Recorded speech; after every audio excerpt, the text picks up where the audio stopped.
This is Winnipeg Sports Talk Daily with Andrew Hustler Paterson and Michael Remis.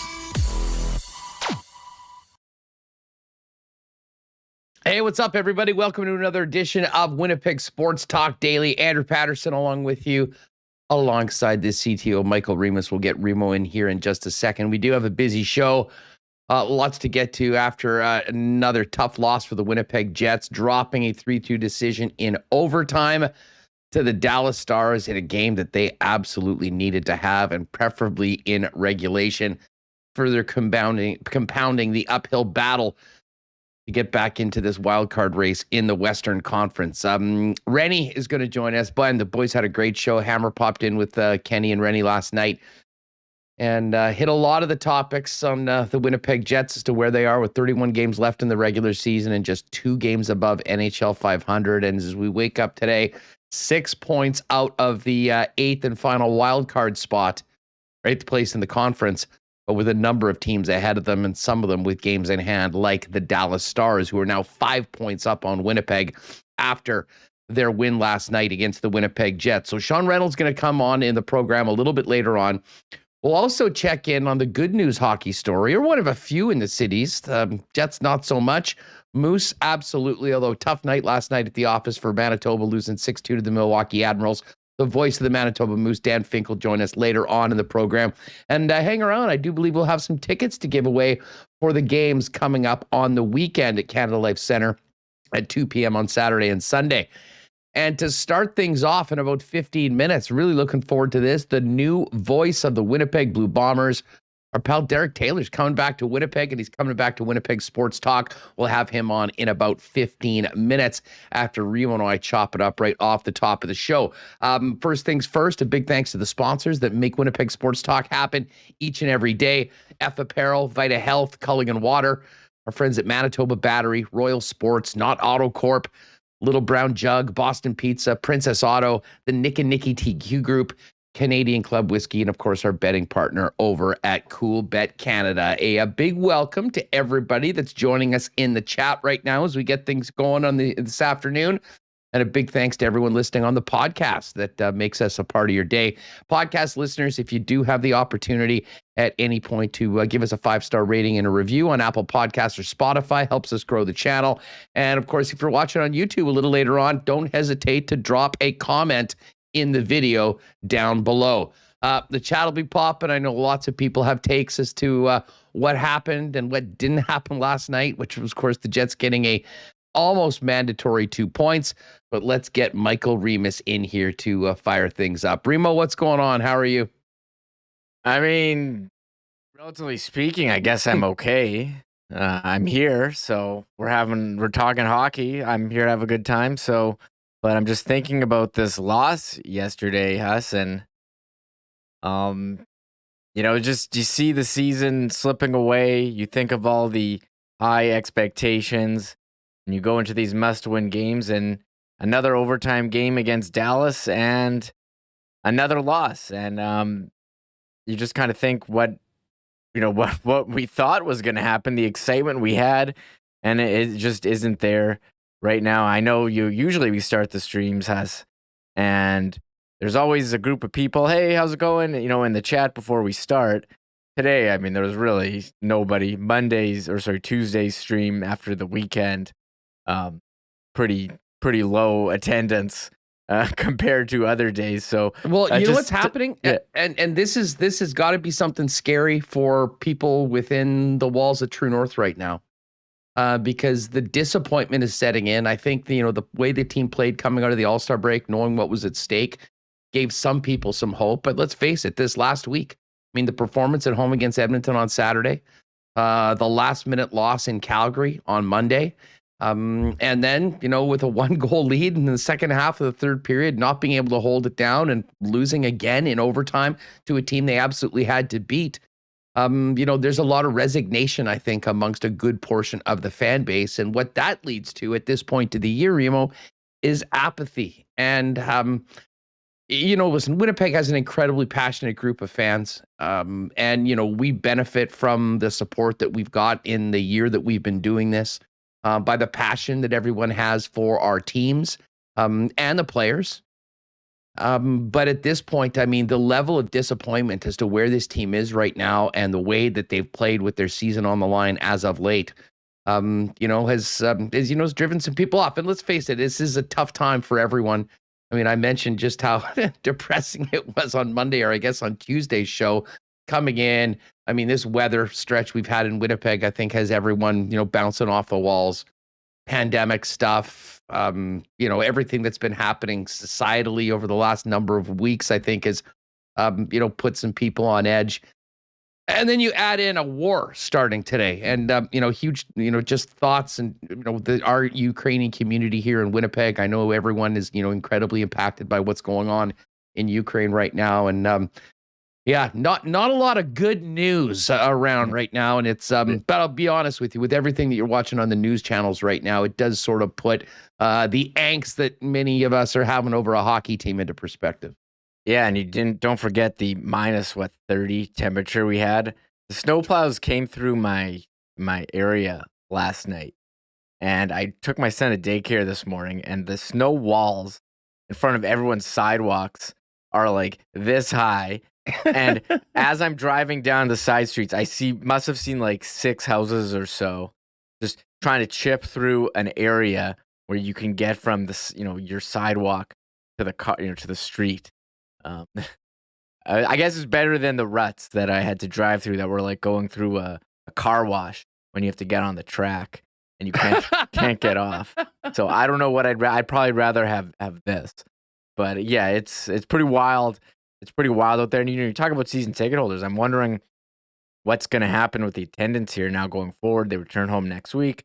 I know I was speaking to some season ticket holders of the weekend where, you used to be able to sell. See, there used to be demand for tickets, and that isn't there right now. And, you have these games. I mean, they've been close. They're not getting blown out, but they're just falling short pretty much every game. And then again yesterday in overtime where, you have the chance to score, and then it comes right back down. And, they went 2-on-1, and it goes in the back of the net. Who? Guess who? Sagan and Tyler Sagan on that OT winner who's killed the Jets. So, are we sure that was even a goal? By the way, has anyone actually seen the goal? I mean, let's get to this right off the bat. I still haven't seen it. I'll guess I'm not going to kill Rennie for this because he, of course, has nothing to do with it. I mean, he does a great job for Sportsnet when they actually have their employees at the games. But my God, I mean, that was an absolute embarrassment for the National Hockey League, the broadcaster. You have an overtime goal that is, potentially not over the line and maybe a high stick. You get a couple quick replays of the play happening. You never get a chance to see what obviously was available in-house because everyone in the building, including Jeff Hamilton was there, seemed to say it was obviously in. But they basically said, well, I guess that's it. No, there's no challenge. That can't happen in overtime. Thanks a lot. Here's Sports Center. Here's Sportsnet Connected or whatever it's called. I mean, I don't know. I have a hard time imagining that would happen in a Toronto Maple Leaf game, put it this way. But tell you what, you got a national broadcast. You've got, their crews spread over numbers. And Hamilton talked about this last night. I mean, let's face it. We've been victims of cuts in the media industry. It's happening everywhere, especially with the big two companies. And unfortunately, the product at a lot of times is really suffering. But that was outrageous, frankly, that, so many people invested that much time watching this game, and the OT winner, the broadcast ends without ever being shown the puck over the line, which I'm not debating that it was. But I mean, how do you not show that? How is that not available for the viewers that had just invested 2.5 hours watching the game? What year is it, where an overtime winner is scored? Is this like 1980 where we don't have access to replays? And I know Sean explained on Kenny and Rennie that, it wasn't our broadcast. This is the national broadcaster. So I don't care who you're getting it from. I think if they're getting it from Bally's Sports in Dallas, how do you not show the replay of this goal and then we get hosed with no post game? I was thinking this. Can the Jets opt out of the national deal because they just get dumped on so hard? You're on a channel that you can't find. You get, broadcasters that constantly get the player names wrong. I mean, you go on intermissions, and they don't even mention when it's the Jets and the Oilers. They just talk about McDavid the whole time during intermission. Yeah, like well, the Jets need to opt out. They need to opt out of the national broadcast. And to be fair, I would be saying this exact same thing if this was a TSN broadcast. I mean, at a certain point, I mean, it is a product. And, I know Rainey said, because of the pandemic, I guess TSN, I know, is traveling right now, but there were no Sportsnet employees there. So I guess they're just getting whatever feeds that are available from the in-house being back to Toronto. But, I mean, really? I mean, that's like they spent $5 billion on these games. Anyways, that was I was speechless at that. We were kind of like, wait a second, that's it? Like we're now into SportsCenter? Yeah, I don't know how, like, the lack of post-game shows discussing the goal. I thought it was a high stick too, but I mean, I barely got a replay. I don't know what to say. I'll never forget also, you talk about the Jets getting dumped on, what the national broadcast that was the Canucks regional telethon. I remember that. That was going back years ago, but yet another. You're still triggered. I'm still mad about that. We did have some positives. I know I don't want to get too negative here. We did have some positives. We talked earlier this week. When have the Jets had a good start? Well, they had a good start yesterday, scoring first. The first time in 7 games, opened the scoring. Blake Wheeler. So you have the lead. You think it's going well, but I don't know if they thought they weren't going to give it up or not. It seemed like in the third period, when they had lead, Morrissey was saying, they sat back. But I mean, the bottom line, they got pretty poorly outshot attempt, outchanced. Connor Hellebuyck doing what he does, stands on his head, keeping the Jets in the game. And you have a bit of the guy open in front of the net on the tying goal, and game gets to overtime, and it's a coin flip. Although the Jets record in overtime, you look at their standings. What do they have? Like 9. They're 3-9 in OT now. Yeah, like listen, look no further than that stat right there as a huge reason why we're talking about the amount of ground that this team needs to make up, and that's a stat that is stunning. I mean, when you think about the fact that you're coming equipped with Connor Hellebuyck, you're getting to 3-on-3 or shootouts with that guy in the net, and some pretty high-powered elite offensive players. It doesn't make a lot of sense. But then you look at how things went last night, and you kind of see. I mean, in so many ways, Remo, this was very similar to Monday. I mean, the first goal when the Jets are up, they're on the power play, and Neil Pionk. Listen, Pionk's had a rough season, I think, compared to the last couple in Winnipeg. But very similar to the game winner against the Jets on Monday, where Kyle Connor, it was right there for him. It's just simple puck management, taking care of the puck. No, and I mean, this was a weird play. It happened on the power play, ends up going back the other way, 2-on-1, bang, goal, 1-1, and the team's in it. And then the Jets were the beneficiaries of a missed call. Reffing was brutal last night, but Jamie Benn gets high stick by Mark Scheifele. They don't call it, and the next thing you know, it's in the back of the net. And maybe I'm thinking, like, okay, this is a break that the Jets need. We've seen this sort of thing go the other way plenty of times this season. Now make the most of it. And listen, that shift with Gary Guryanov's tying goal, I mean, he basically went through the entire team the first time. Scheifele got the puck on his stick, dumped it out. Dallas got it right back and went in, bang, bang, bang, in. Of course, Nate Beaulieu and Nate Schmidt were on. I mean, we spent a lot of time talking about the decision to put Beaulieu in last night. Still don't understand it. Don't know what they were trying to get out of it. But, unfortunately, guys that hadn't played together very much. Nate Schmidt, I think, sort of trying to compensate. And you leave Guryanov all alone. And, there's Mark Scheifele, just a step behind with a front row seat for a goal that ended up really being impactful. And listen, Scheifele scored last night, made a great pass along with Neil Pionk to Blake Wheeler on the opening goal. So there was the good, but there was also the bad, and it ended up costing them last night. And even if those guys are a soft with the goals for and the goals against, we've talked about it for a long time. Somebody else needs to step up and do something. The top 6 has been ice cold, with the exception of Dominic Toninato. And Pierre-Luc Dubois cooled off 1 point in the last 6 games, and at the worst possible time. Although it's kind of tough to get on Dubois because he's been such a big driver and carrier of this team through a good portion of this season, along with Kyle Connor. Yeah, you mentioned scoring. The Jets' record, they scored 2 yesterday. The record when scoring 2 or fewer, now 1-18-5. And I mean, they're a team that's already kind of challenged for depth. And when you have, Perfetti, Kopp, and who's Ehlers out. I mean, that again, I said earlier this week, that's an entire line. They're getting what they they could from the Scheifele Wheeler line yesterday. 2 goals, although maybe they gave up one there, and I guess the other was on the power play. But the Connor Dubois line, no, they're not scoring, and it just seems like very rarely this year both those lines are going at the same time, and you need someone else to step up. And who was it on Monday? Tony Nato stepped up, but there was nobody else. Yeah, nobody else. So they just can't all seem to be going at once here. And again, the Jets outshot 39-22 in the game. In the third period, we said they sat back 12-5 for Dallas. And one other thing I wanted to point out, 2 of the goals were off 2-on-1s. I guess they were all, maybe the 3 of them were, but 2 of them were. The first one was the Pionk one.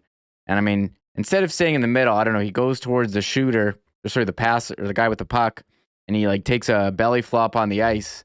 And of course, the pass goes right under him. And Wheeler does the same thing on the overtime goal.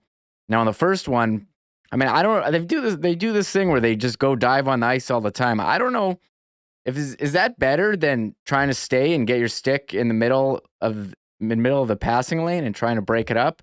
And Wheeler goes down, the player shoots, and he can't get up. Maybe if he didn't go down, he'd be able to get up and clear the puck from front of the net. I just don't know if that is the optimal play, but the Jets seem to be employing that strategy quite a bit, where they, just dive on the ice to try to break up the pass. Well, we've got a lot of tape to watch of it because it's happened quite a bit, and it's ended up on a lot of highlight reels, unfortunately, for the wrong reasons, with pucks going behind Connor Hellebuck. And you named it. This team needs to score more goals. They've wasted another great performance from Hellebuck, who, for my money, was the best player on the ice last night.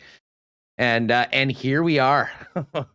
53 points, 2 games above 500, still with 31 games left in the regular season. But major questions. And of course, by the way, tomorrow's game in Denver. And it would be just like the Jets to go in after a few disappointing losses and then surprise everyone and beat Colorado. I'd be here for it. But let's just say we won't be hammering the money line on the Winnipeg Jets tomorrow as of yet. We're going to have plenty of time to get into a number of the top Jets topics with Sean Reynolds, who's going to join us a little bit later on in the program. And we will talk some Moose as well. Big weekend for the Moose coming up at home. The voice of the Moose, Daniel Fink, will pop on the program all before 3 p.m. But we're going to talk some football and welcome a good friend back to Winnipeg and back to WST in just a second. Before we do that, a big thanks to F Apparel for jumping on board with Winnipeg Sports Talk. F Apparel, a locally owned company at 190 Smith Street downtown, featuring Winnipeg's best and most affordable custom suits for men. Really a full line of custom clothing for any occasion, including suits, dress shirts, winter jackets, golf pants, chinos, untucked dress shirts, shoes, ties, accessories, and more. Every guy that needs at least one suit that fits and looks great. NF's custom-made suits start at just $400. Got a great promo on for high school graduates right now. If you have a youngster or a soon-to-be adult graduating from high school this year, and of course, if you got a wedding coming up this summer, wedding parties get 15% off when they buy their suits from F Apparel. Hit them up online at fepapparel.com or pop down and see Andrew and the gang at 190 Smith Street downtown. It is Heart Month, and our friends at Vita Health Fresh Market continue to be the leaders when it comes to heart-healthy supplements and foods. And you can stock up on all of that at your local Vita Health Fresh Market. Great prices on Winnipeg's best selection of natural and organic supplements, beauty products, and groceries. And not to mention delicious and healthy lunch options like Vita Market salads, soups, sandwiches, and more. You can join the exclusive Vita VIP list by texting Vita VIP to 1-877-630-1970.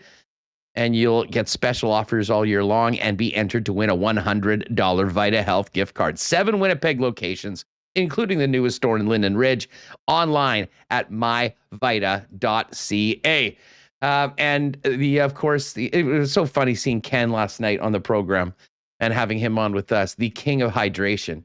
I can't help but think about our friends over at Culligan Water each time Kenny takes a swig of that big bottle. Of course, because Culligan have been the family-owned leaders in the water business, 65 years in Winnipeg and southern Manitoba, with all of your water needs taken care of. Softeners, filters, bottled water coolers, whole home systems and drinking water systems, citywide delivery services, as well as commercial and industrial water products and solutions. The Culligan man can come to you, or you can pop down and see them at 1200 Sargent Avenue. Phone number 204-694-5180, or online at drinkculligan.com. All right, we'll get to the Jets again a little bit later on, but let's focus on some more positive things.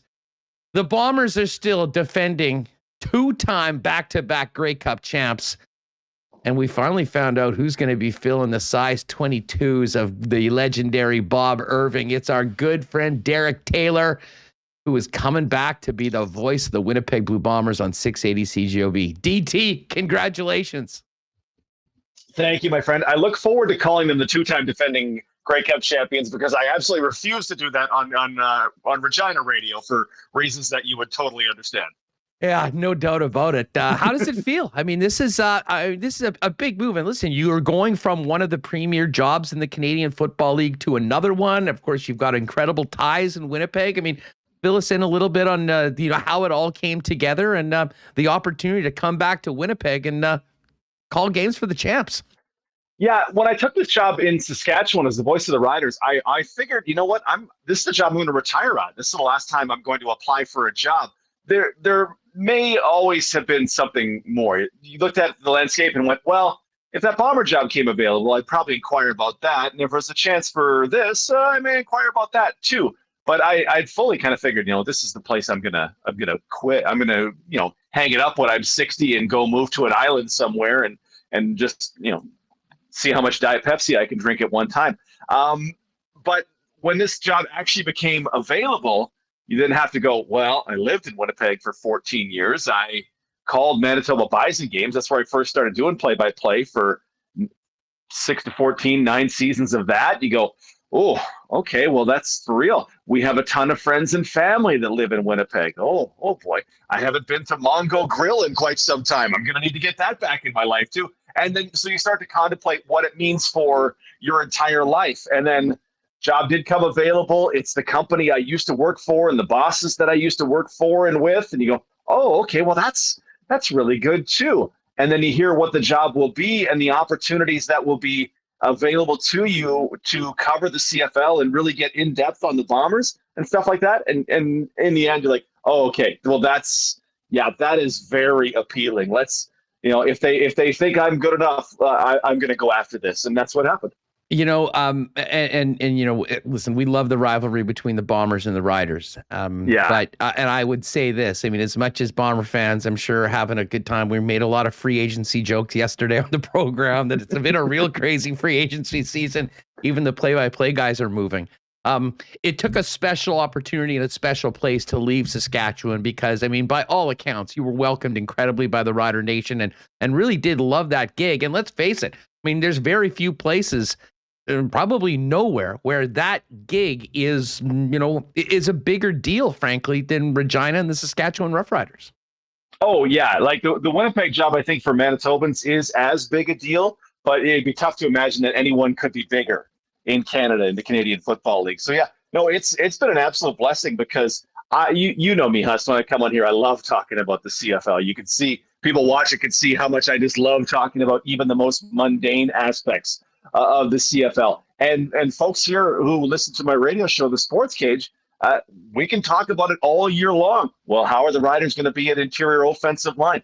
Ooh, are they a little thin at defensive tackle? I really like what they've done at linebacker. Let's talk about the depth linebackers and what they can, like, to be able to have those conversations has been just a blessing over 3 years. And I know that the same passion exists for the Winnipeg Blue Bombers in Manitoba. And then frankly, outside of Manitoba as well, because Bomber fans are everywhere too, that it's no less a job. It's certainly, I think in my mind, equal to the job of being the voice of the Saskatchewan Roughriders, because both fan bases are so passionate. I love it.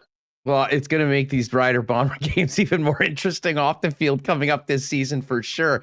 Let's go back to your time at U of M. And some people might not know this, but before moving over to start the station at TSN, I was working along with Chris Zook and Bison Sports. And of course, you were the guy that was the conduit of Bison football for, as you mentioned, 8-9 seasons.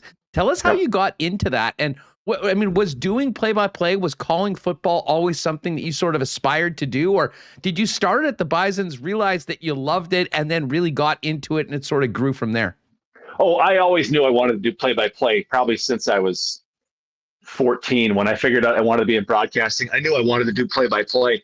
The story how I got started with the Bisons is so interesting because I was working at A Channel at the time, and then all of a sudden one morning A Channel went, "Oh yeah, we're not doing news anymore, so everybody get out." I'm like, "Oh, okay, well, this job I had as a sports reporter at Winnipeg." Sounds familiar, DT.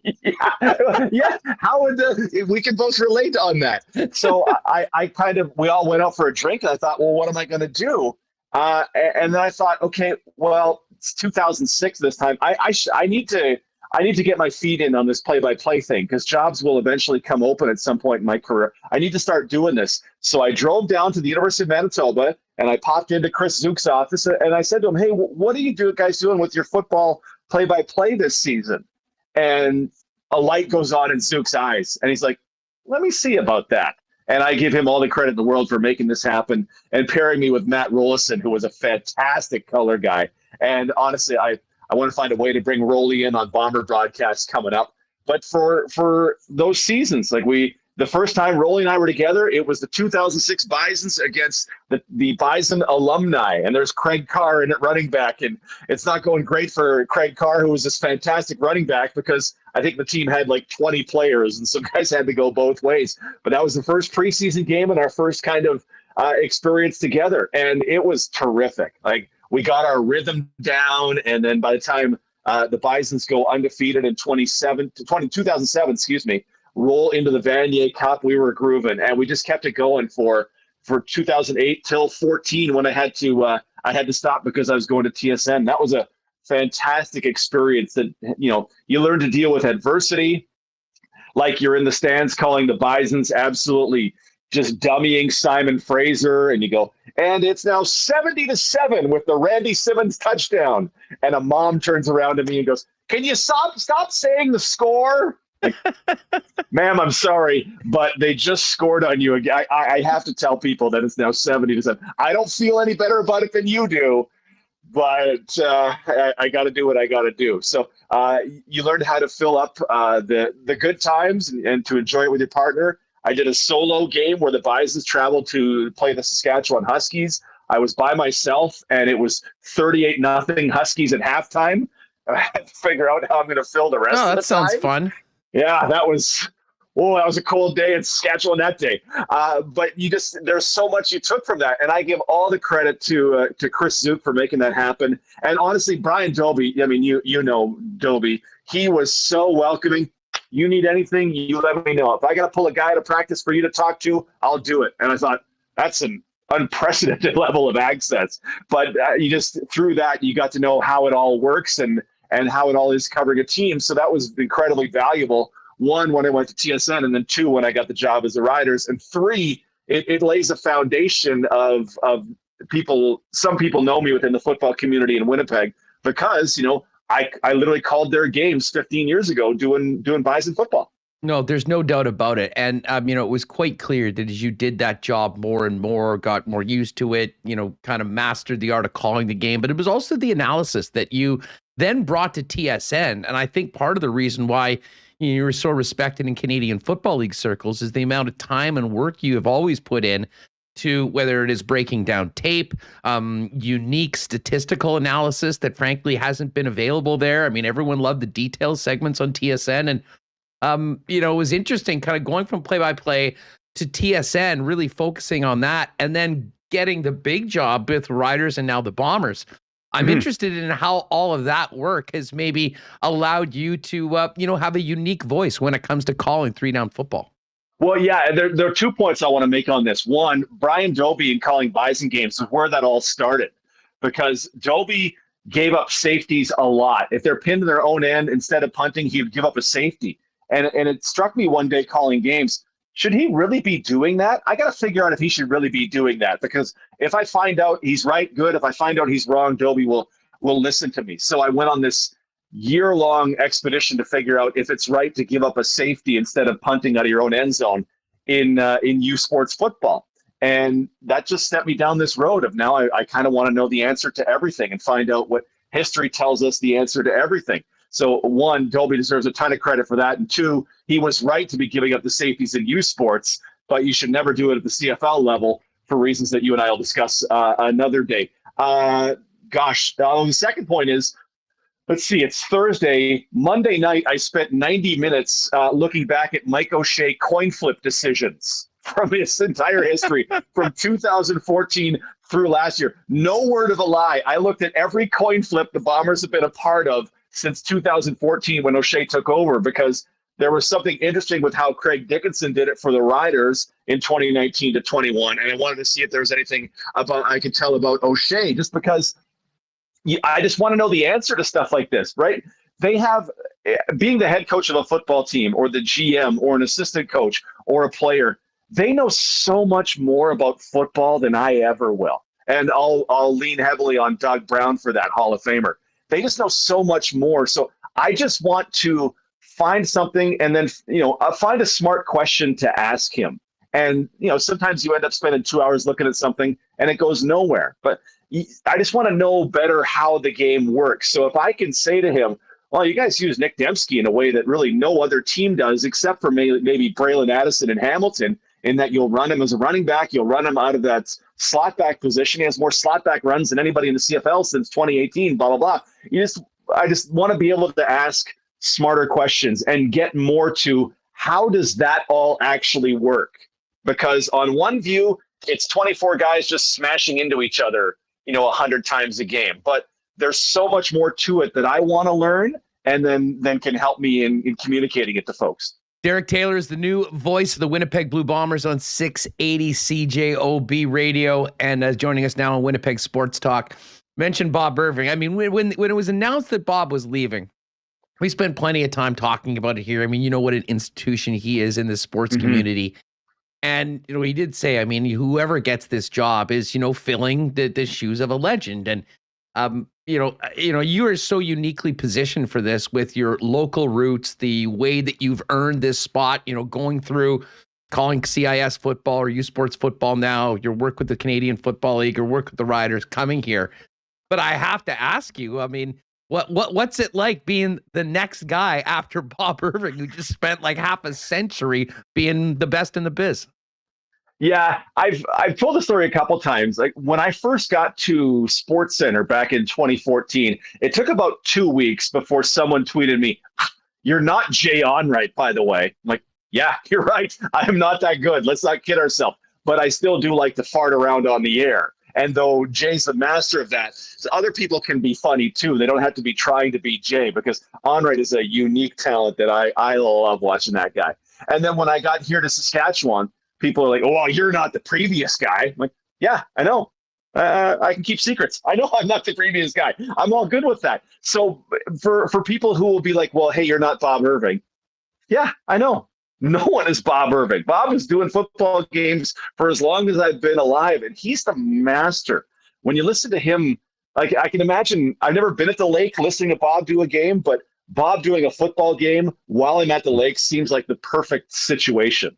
You walk in, you grab a beer, you come back, it's 2nd and 10, and ball on the left hash mark, 4 receivers. And Bob just had this way of commanding the situation without being bombastic or shouting it from the rooftops. I love listening to Bob. So when I call my first game, May 23rd, people are going to notice that, hey, this guy sounds a lot different from Bob. And some people won't like that, and I totally get it, because there are broadcasters I don't like too. Nobody is universally loved. But the thing that they'll notice in me that is consistent with Bob is we love the Canadian Football League, and we love the game of football. So that's going to come through. It's going to sound different. For me, it's going to be a little louder, and you'll hear things like depth of target a little bit more. but the love is going to be there, and I hope that really resonates with Bomber fans. Well, you know what? There was no doubt about the passion that Bob had for the Canadian Football League, and I think anyone that knows you and your path back here to Winnipeg knows that you bring a same amount of passion for three-down football, and certainly, you know, this team. How was the inbox yesterday from Rider fans when this was dropped?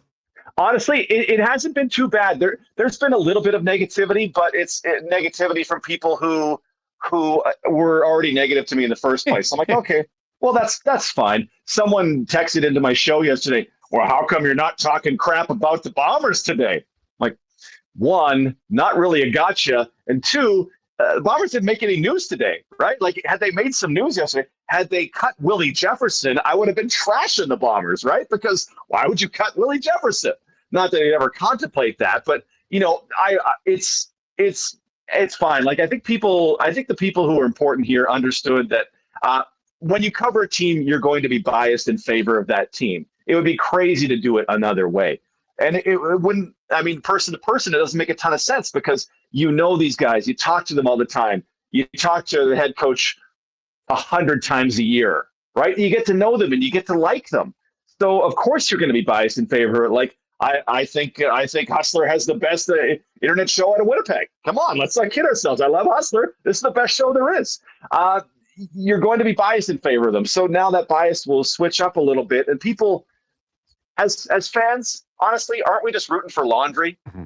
Right? When Duron Carter was here in Saskatchewan, greatest thing going. When he goes somewhere else, who cares? Right? Like, we're rooting for laundry. And as broadcasters, we're going to be passionate for the thing we see every day. So though I've been consistently on Collaros Island, even though he left Saskatchewan, got traded, and then ended up at the rival team, I'm still going to be passionately in favor of Zach Collaros. I think Greg Ellingson is going to be amazing because I love that dude. So I think for the most part, people understand that it's working, and you're going to covet that which you see every day. And so I'll be transitioning to cover the opposing team. It doesn't mean I'm going to lay waste to the Riders anymore because I've tried to be honest throughout my whole career, right? Hey, I don't love this that I'm seeing, but I do love this. Yes, they just lost to Ottawa week 2 of 2019 to go to 0-2, and Ottawa should be a terrible football team. But man, did you see the stuff that happened in that game that should get you excited for the rest of the season?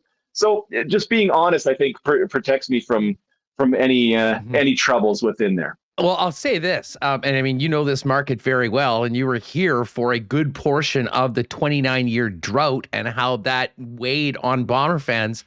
It is quite crazy that from the time that you left doing the games at U of M to Toronto, went to Regina, and now you're coming back to a team that is the class of the Canadian Football League, the model franchise, the back-to-back champs, that have a very good opportunity at making some CFL history and being the first three-peat champion since the 1980s. Pretty wild the way things have turned around over the last 8 years since you've been gone. Yeah, I can imagine had I taken over as a broadcaster in the Mike Kelly days, it may not have been the same, right? Can you imagine? Well, and one of the reporters here, Murray McCormick, a great reporter from the Regina Leader-Post, told me early on, and he continues to remind me, you are so lucky you're coming here after the Chris Jones era. I'm like, yeah, this kind of works out sometimes. So fortune is smiling on me. I missed the Chris Jones era and got the Craig Dickinson era in Saskatchewan, and I missed the drought, and I get the 2-time reigning Grey Cup champions as I transition to Winnipeg. I am hashtag blessed, as the kids would have said many years ago. Well, man, you mentioned that. I want Darren Cameron to write a book when he's done his illustrious career being the director of media relations, going all the way back to those Mike Kelly days. Oh my God. Oh man. Some amazing stories, but it is good times right now. Let's talk about the actual team. You mentioned Greg Ellingson. What have you thought about the offseason? Never easy to try to bring back a championship team, short careers, short contracts. A lot of other teams in the Canadian Football League were looking at key members of the Winnipeg Blue Bombers and hoping to get them in their mix. It happened with some, it didn't happen with others. Overall, what did you think of the job that Kyle Walters did, bringing back as much of the core as he can, and your thoughts on the team at this point heading into a camp in a couple months? Yeah, I think it's been a fantastic job. I've talked about it at length on my radio show. Like, to get those two ends back, to get the two tackles back, to get Big Hill back in the middle, Brandon Alexander when I get to town. But Andrew Harris, I think, he was fantastic. He may be the best protecting running back in the league. He can still certainly run the ball, and his catching the ball is second to none. But I think they'll be fine with Brady Oliveira and Johnny Augustine, who ripped up the Riders in a couple of games in 2019. There's some losses along the way. They lose Kenny Lawler, but for me, I would rather have had Greg Ellingson at what I'm guessing Ellingson's salary is than try to pay Kenny Lawler $300,000. Lawler was a stud in 2021, but Ellingson 5 times 1,000 yards. And oh, by the way, as we'll point out on CGOB broadcast coming up, draws pass interference calls better than anybody in the Canadian Football League. Like, Ellingson has a ton going for him. I love that pickup. They lose Darvin Adams at that boundary side, but Darvin's had some real health concerns pretty much his entire Bombers tenure, right? So they'll try something else there. Dembski's back as that multiple weapon. That's fantastic. I really like what Kyle Walters has done, and whatever is in the organization, be it Walters, be it O'Shea, be it Wade Miller, their ability to convince these, in my mind, absolutely elite players to take less than they would have gotten on the open market is a real testament to what's going on there. I said I would have made, if I was one of the other 8 GMs, I would have made Jackson Jeffcoat the top paid defensive player in the league to get him away from the Bombers. But from the reports, he took much less than that to stay with the Bombers. And I think that says a ton about what they have going in Winnipeg right now. Yeah, I mean, there's no doubt about it. I mean, they've created a culture, a winning culture, and a group of players that want to be a part of it. And I mean, that helps you big time when it comes to keeping players. And, you know, I mean, the Jackson Jeffcoat, and I think we spoke about this, you know, on the program heading into CFL free agency on one of our 2 shows. Was that, I mean, this was a guy that had to be a priority for the Winnipeg Blue Bombers, but at the same time, you got Willie Jefferson there, you've got Adam Bighill, who was the Defensive Player of the Year, and to have all those guys, along with Zach Collaros, ink their deals before getting to free agency was a great start. That being said, they have lost some pieces. You know, especially, you know, DeAndre Alford was such a great story last year. You know, he and Dietrich Nichols came in. We couldn't have picked out those dudes from a police lineup in the preseason. But I mean, they brought in 30 or 35 DBs and had a crazy competition and found a couple good ones. You know, how difficult do you think it'll be able to replace him, especially knowing that Winston Rose did come back into the field at the end of the season? Yeah, having Winston Rose back is a tremendous benefit, right? They had to move one of the guys to the field side when Rose came back because he's a dominant force. He was under discussed last season and probably will be this season. But he was fantastic in 2019. So that they were able to pull 2 rookies, Nichols and Alford, and lock down that boundary side better than anybody else in the CFL, probably, except for what Montreal maybe evolved to, is I mean, one, it may have been absolute luck, right, to get 2 rookies that were that good. It may have been that Richie Hall is really good at what he does, and they're great at coaching defense there. And maybe, you know, when they have to plug in, I'm not sure. I'd have to check my depth chart for what'll be available to them on the field side this coming season. But maybe it's plug and play with Richie, and he can turn, you know, rookie Americans into these super elite guys who allow sub 50% completion percentage.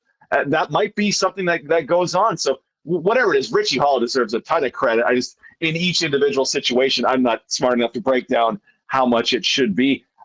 There are concerns certainly with losses, but I mean, other teams watch stars get away or let stars get away, and the Bombers kept their super duper stars under contract. So to me, you can fill in when you have Jeffcoat and Jefferson at the ends, and Jake Thomas is back. Okay, well, I'll plug in another American in there. We'll get Poop Johnson out of retirement, and he can come back and destroy things in the middle, right? Once you've got your superstars, the players that everybody else in the league would like to have, that is a great place to be building from. Hey, let's quickly, I mean, outside of the Bombers, who impressed you in the offseason as far as the Western Division? Oh, in the Western, BC is just spending it crazy, right? Because they have the unique advantage of they're not paying a quarterback $300,000-$500,000, which is a wild story, DT. I mean, going with the 2-head Canadian quarterback tandem is unheard of. I mean, it's trailblazing. And it's great if it works because it gives you a lot of money to spend on big money receivers. But man, there's a lot of pressure on those QBs to get the job done. Yeah, right, exactly right. And if BC, I guess, kind of looks at that, and this is me assuming what they're thinking. If Nathan Rourke is even average CFL quarterback, if he is even average, we're going to be great, because that receiving core around him, had they added Kenny Lawler, they would have had 4 terrific American receivers. Whitehead was the biggest impact player when he was on the field last year. Burnham is a guy I'd step over my own mother to have on my team. Don't forget about Dominic Rhymes, Javon Catoy in there. The things they've added to that defense, not the least of which is Steven Richardson. They had Luches Purifoy in that back 5. Come on. That guy, I love Luches Purifoy. He's one of the smartest football players I've seen play, and he's physically gifted too. That guy is a wrecking machine back there. So BC, if they get even average quarterback play, is going to contend, in my mind, for first in the West.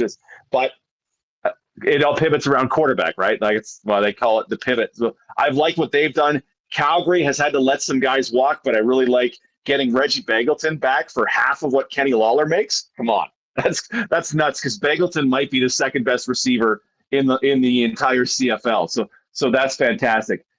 Those are the 2 in the West. I don't know what Edmonton is all about, because I'm in no way sold on Chris Jones as a general manager and a talent acquirer, just from his track record in Saskatchewan and taking a receiver and making him a defensive back because you didn't have any other defensive backs.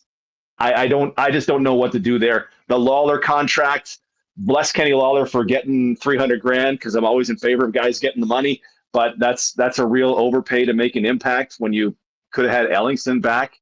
What's the word on the Riders? Yeah, like what's the word? And like, fill us into your thoughts on the Riders, and what's the feeling around Saskatchewan after a season that ended up short of the goal?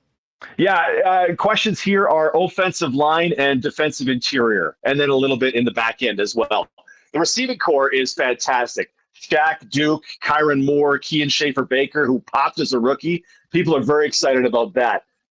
Jamal Morrow at running back instead of William Powell, people are in on. Cody Fajardo, I think people are on the whole in on. But you got to protect him, and they lost Micah Johnson and Mac Henry to free agency on the defensive interior, plus Jonathan Woodard on the edge went back to the NFL. So waiting to see on that.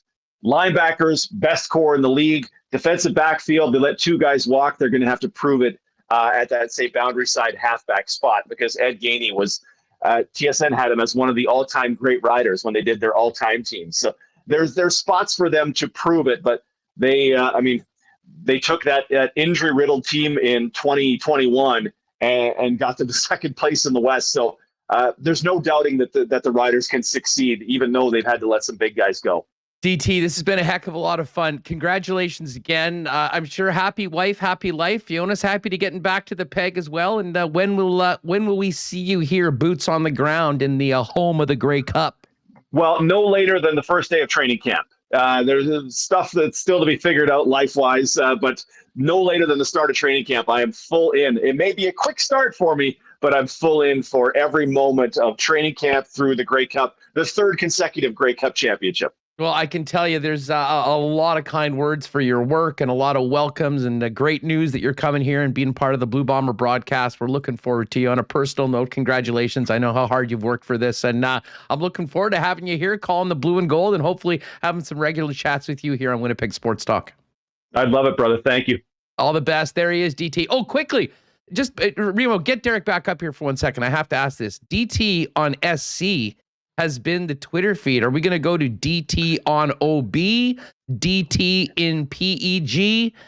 What have we what have we figured out yet for the Twitter handle? I figure the easiest one is DT on OB, because it rhymes and it's as few letters as possible. But the second you change your Twitter handle, I would lose my blue check mark that I got all those years ago. So I'm having real issues about not being a blue check mark guy. So I got to wait on that one. Talk to the boss. They'll be able to get it back for you, I'm sure. Exactly. Have a great one, dude. Thanks, and congratulations again. Thanks, brother. There it is, Derek Taylor, the new voice of the Winnipeg Blue Bombers. So excited for him. And I'll tell you what, I mean, as we mentioned, huge shoes to fill for Bob Irving, but this is a guy that has the passion for the Canadian Football League. the 3-down game as much as any. A really, really interesting dude. And as we mentioned, brings some interesting analysis as well to the job. I think he'll be a great addition to the CJOB team. So congratulations to DT. We're going to get back to talking Jets. Rennie's all fired up and ready to go. Big shout out to our friends at Manitoba Battery. Yeah, I mean, listen, for the last month and a half, you've pulled up the weather app and there's always been a red bar at the top. If it's not a blizzard warning and it's extreme cold warning, and that probably means you may have had battery issues. Manitoba Battery is the leaders in all battery needs for Manitobans at some of the best prices in town. $100 or less for most automotive batteries with Core Exchange. And if you're stranded at home, give them a call. They'll get it delivered to you citywide for $115 on the same day you order it, as long as you get that order in by 1:30 p.m. All sorts of accessories, batteries, chargers, cables, as you can see on the screen. And if you are looking forward to getting out on the ice at some point, doing a little ice fishing during this long winter, Manitoba Battery has the flasher batteries to keep you catching fish all winter long.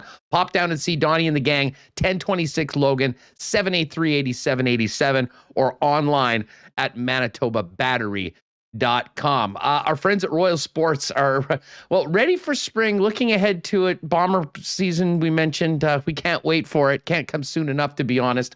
But they do have the new exclusive Bomber Championship hats at Royal Sports that just came in a couple weeks ago, as well as, just got a text from Greg, a bunch of new Rams Championship hats and toques if you want to get on board with the Super Bowl champions.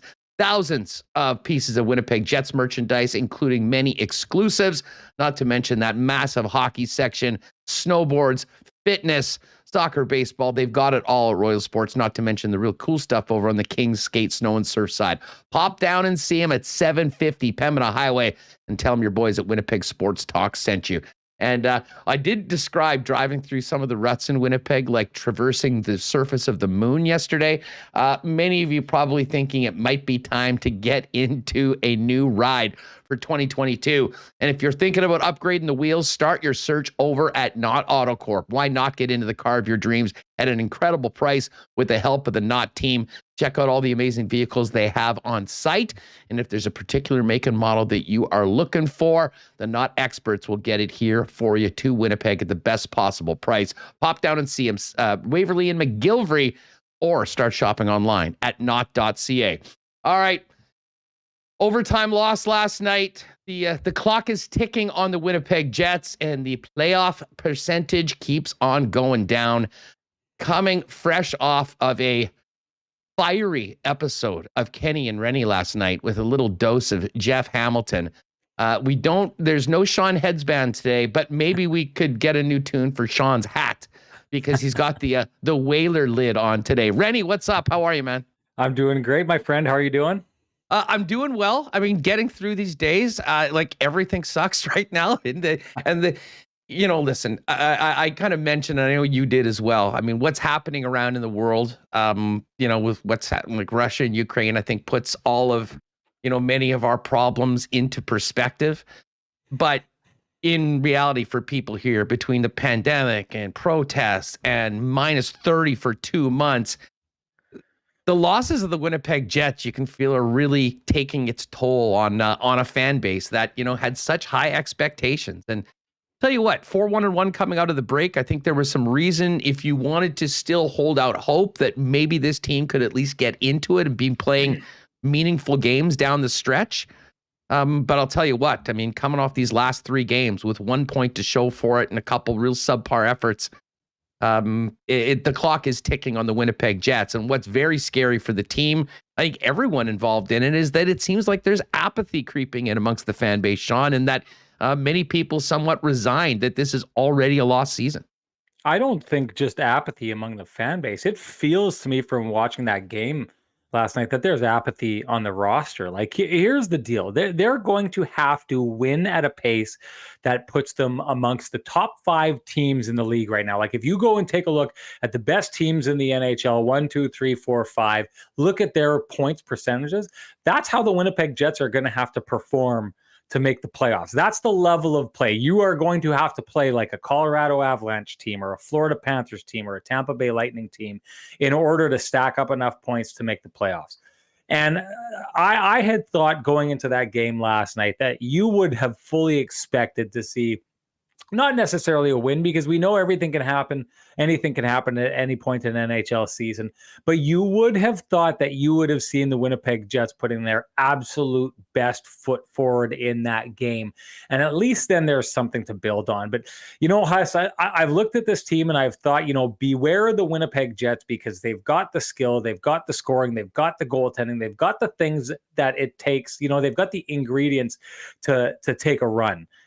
But holy smokes, the lack of effort I felt like I saw last night was troubling. The Winnipeg Jets, in my mind, the game before against Calgary, there was a lot of people out there saying the Jets deserved a better fate than they got. Well, the Jets last night got a better fate than they deserved by earning that 1 point. They were clearly the second best team on the ice. And to me, it's not a case of them not having as good a roster. You had Connor Hellebuck putting in a phenomenal performance, a guy who's capable of winning games on his own, went out and got as close to doing that as he could. Just the rest of the roster wasn't there. And the one thing is, if you take a look, and we've seen flashes of, the Carolina Hurricanes when they're in town, how good they looked, the Colorado Avalanche when they put up 7 goals on the Winnipeg Jets not long ago, you see what a team that plays to that level is doing on a nightly basis, and what they're getting not only from their best players, but from their second line, their third line, their fourth line, their defense. In order for us to believe that the Winnipeg Jets have a chance of making the playoffs, you would need to see a team that was coming together as a cohesive unit and putting out a really solid effort.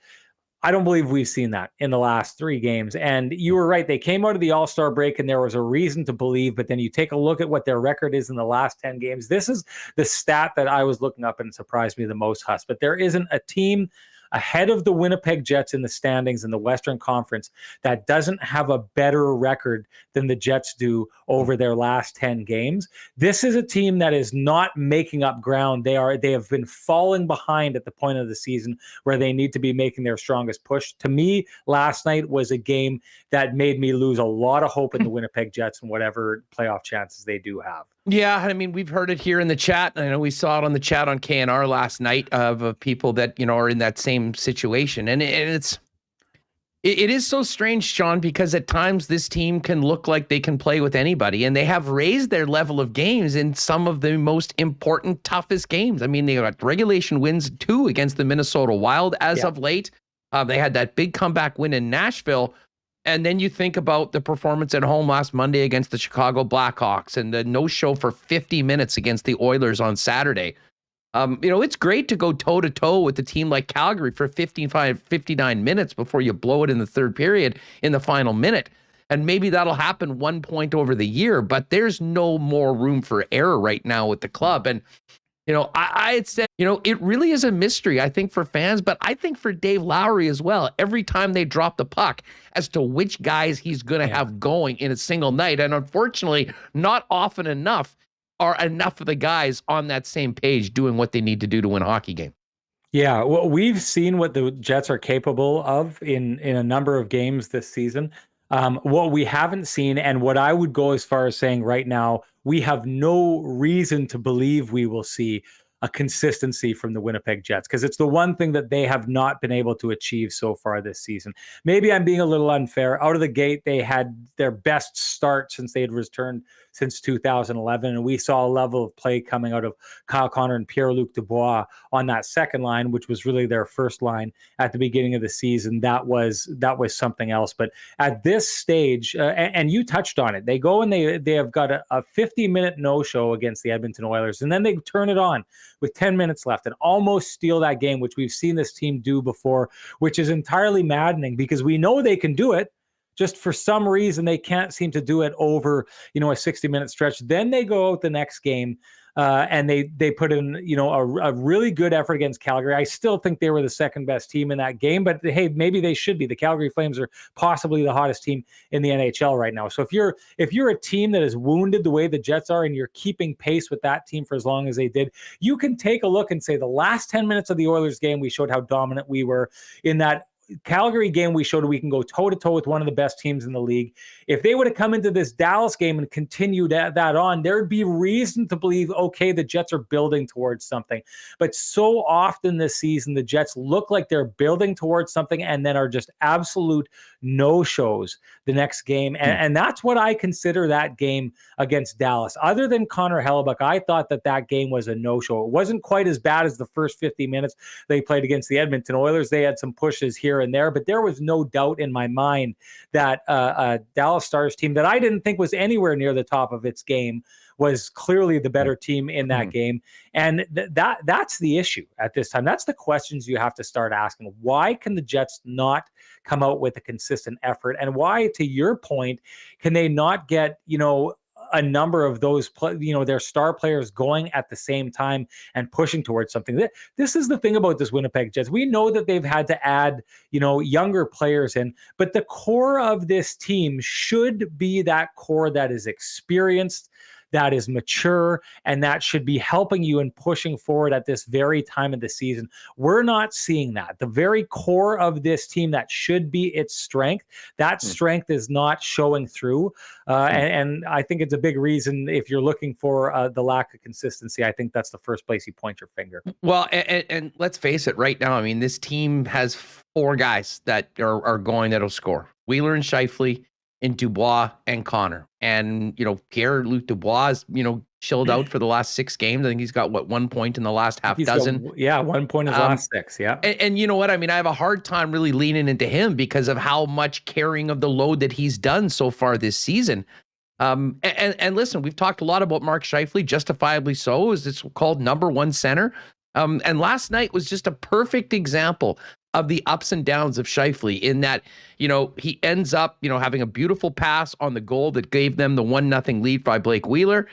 He scores a goal after inadvertently the referees missed that high stick, which was a nice bonus for the Winnipeg Jets. But then you look at the tying goal and the OT goal, and he's front and center in the exact wrong way, whether it be a giveaway, a turnover that ends up in the back of the net. And, and again, when it comes to the secondary scoring, I mean, fairly or unfairly, all the pressure is on those guys because they're not getting anything else out of it. But, we haven't seen any continued consistency from the top lines. And I know there's been different people playing, especially with Dubois and Connor. We've seen consistently almost nothing from the bottom 6. And the bottom line is this team doesn't score enough goals. I mean, the amount of Connor Hellebuyck performances this team has wasted this year, giving up 2 goals or less that hasn't turned into wins, has to be, incredibly frustrating, especially for the guys pulling the trigger on these moves up in the GM's office. I'm going to say this. The one thing that I think, if we're going to take a look and try and figure out what's going on with this team, the one thing that I think is really missing from this team in its structure is that true number 1 defenseman that's able to generate points from the point. Because I think that what happens is when you have your offense and it's not really firing, the trick is to just send them to the front of the net and try and jam one in, right? And that creates chaos. Now, often the players that can best capitalize on that chaos, when there's been, a puck in front of the net, there's bodies all over the place. When that puck squeaks out and it goes to that guy on the point who knows how to put the puck in the net, those are the guys I think that are able to kind of spark the scoring. I don't think that player exists on the Winnipeg Jets roster. So that's I think a problem that has shown in the Winnipeg Jets this year and their inability to score. But I will say this, and you touched on a couple of these things, and I find this a really interesting point because you, Jeff Hamilton, Ken Wiebe, they share your take on Pierre-Luc Dubois in that, the effort that he's put out. And I entirely agree with that. Pierre-Luc Dubois comes to play every night. I know that Mark Scheifele takes a lot of hits, despite the fact that he's been putting up a lot of points lately because his defensive game isn't the greatest. And he should take hits for that. But my argument within this entire thing, especially in this stretch, you're talking about Pierre-Luc Dubois has 1 point in his last 6 games. The last 6 games are crucial games going down the stretch on whether or not the Winnipeg Jets are going to make the playoffs here. And I simply ask this question. If Mark Scheifele is scoring, but people are upset with him because of his defensive game, because he's not showing up defensively and keeping the puck out of his own net, and that's a problem, despite the fact that he's scoring.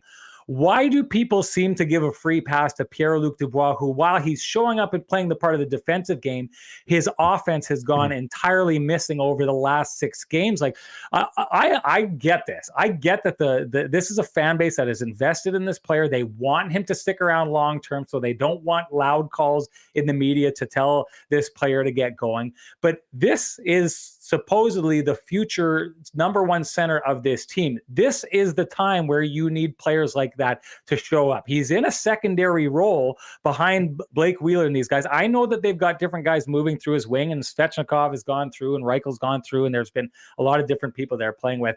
I simply say it like this. I ask the question, is it too much to ask for Pierre-Luc Dubois not only to be putting in an effort and playing good defense right now, but chipping in offensively at a time of season where the Winnipeg Jets need goals and they're not getting them? Absolutely not. I mean, it's mandatory for them all. You know, Exactly. If this team wants to win, I mean, both of those lines need to get it done.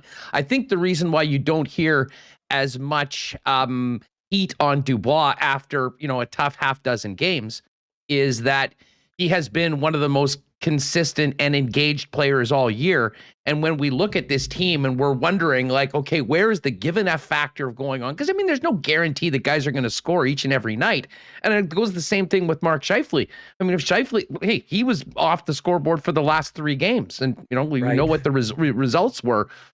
But when you see things happening that end up in the back of your net because of a lack of engagement or effort or whatever you want to call it, those are the things that, you know, I think really get people talking, especially about the most important players. And I mean, I haven't seen any, listen, sometimes things are going better for players at times than others. And certainly I'll grant you that this hasn't been a great stretch right now when they really need it from Dubois.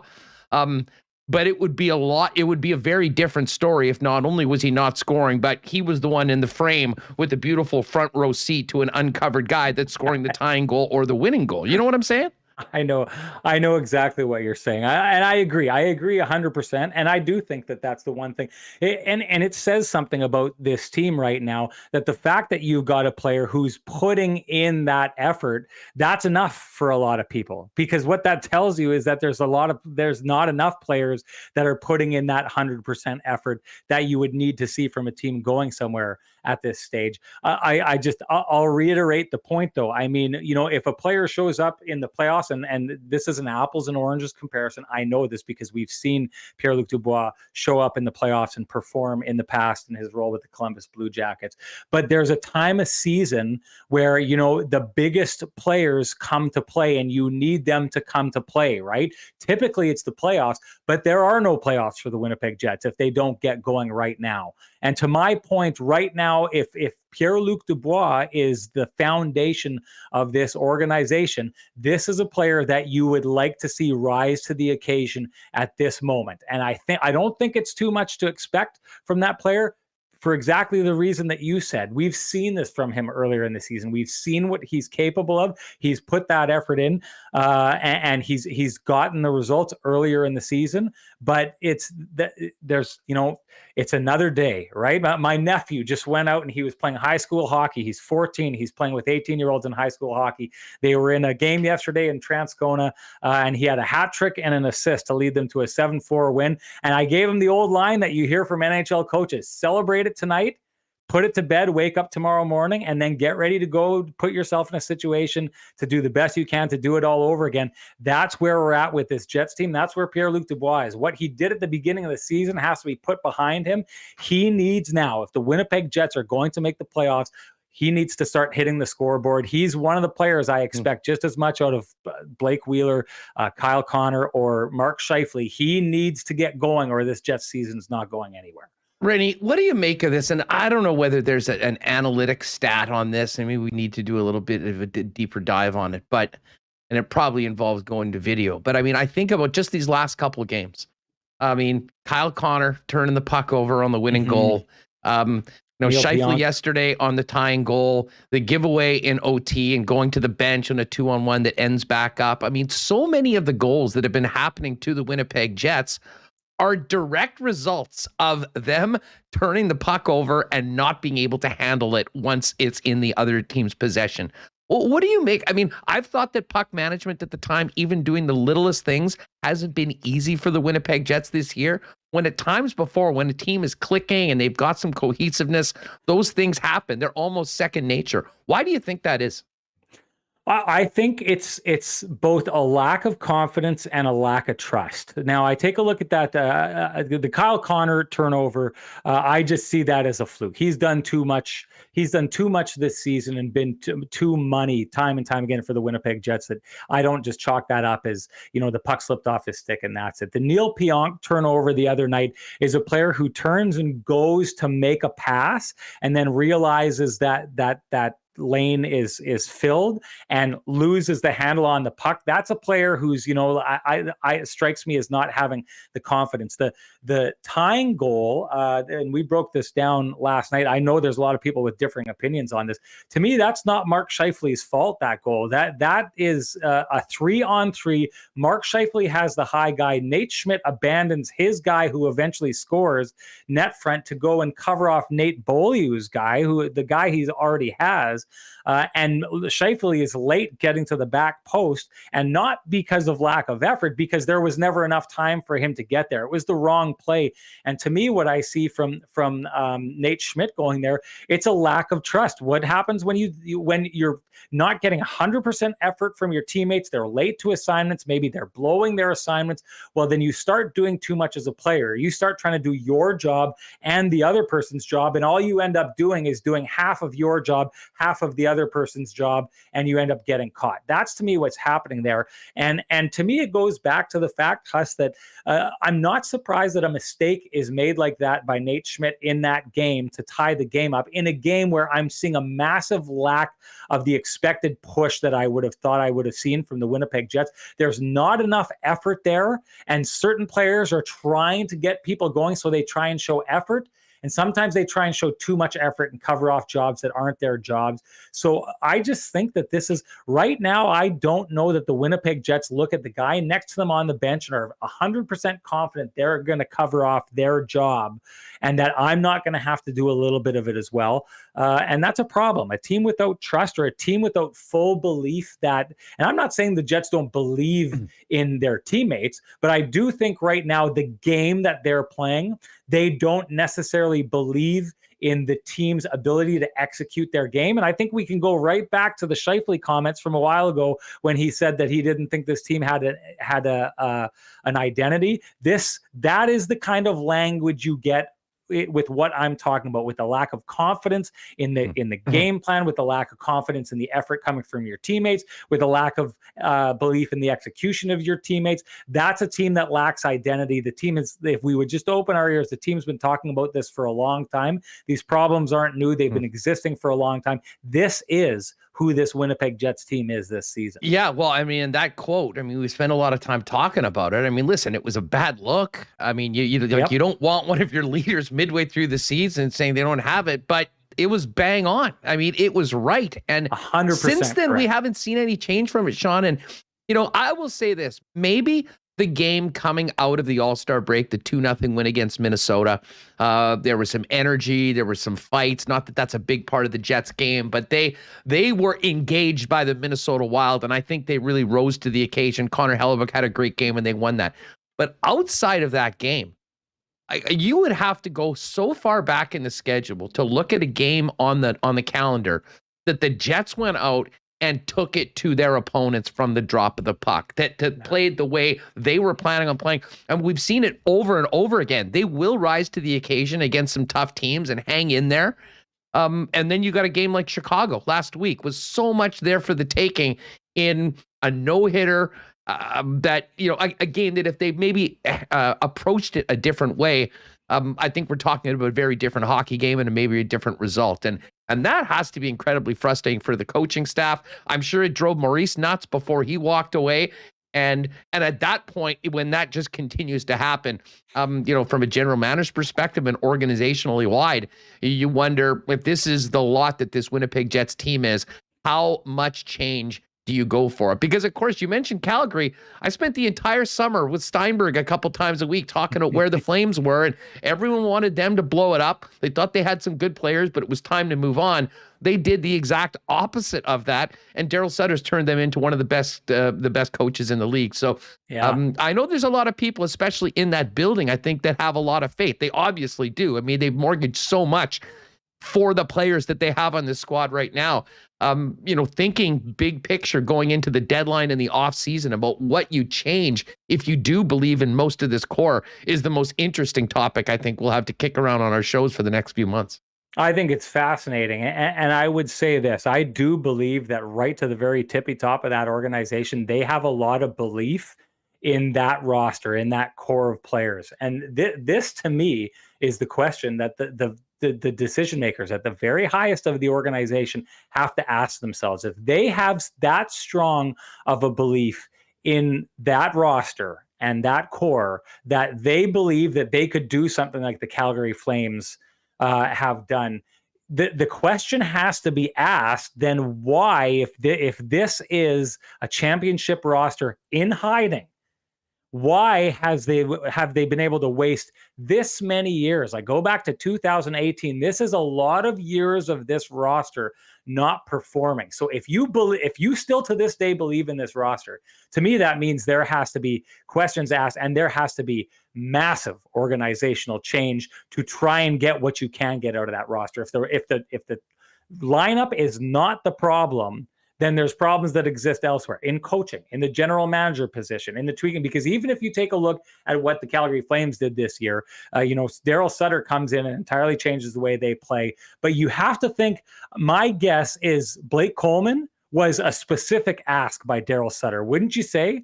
I think that Blake Coleman was a guy that Daryl Sutter said specifically, get that guy in there. Nikita Zadorov, a guy who, the analytics community absolutely despises.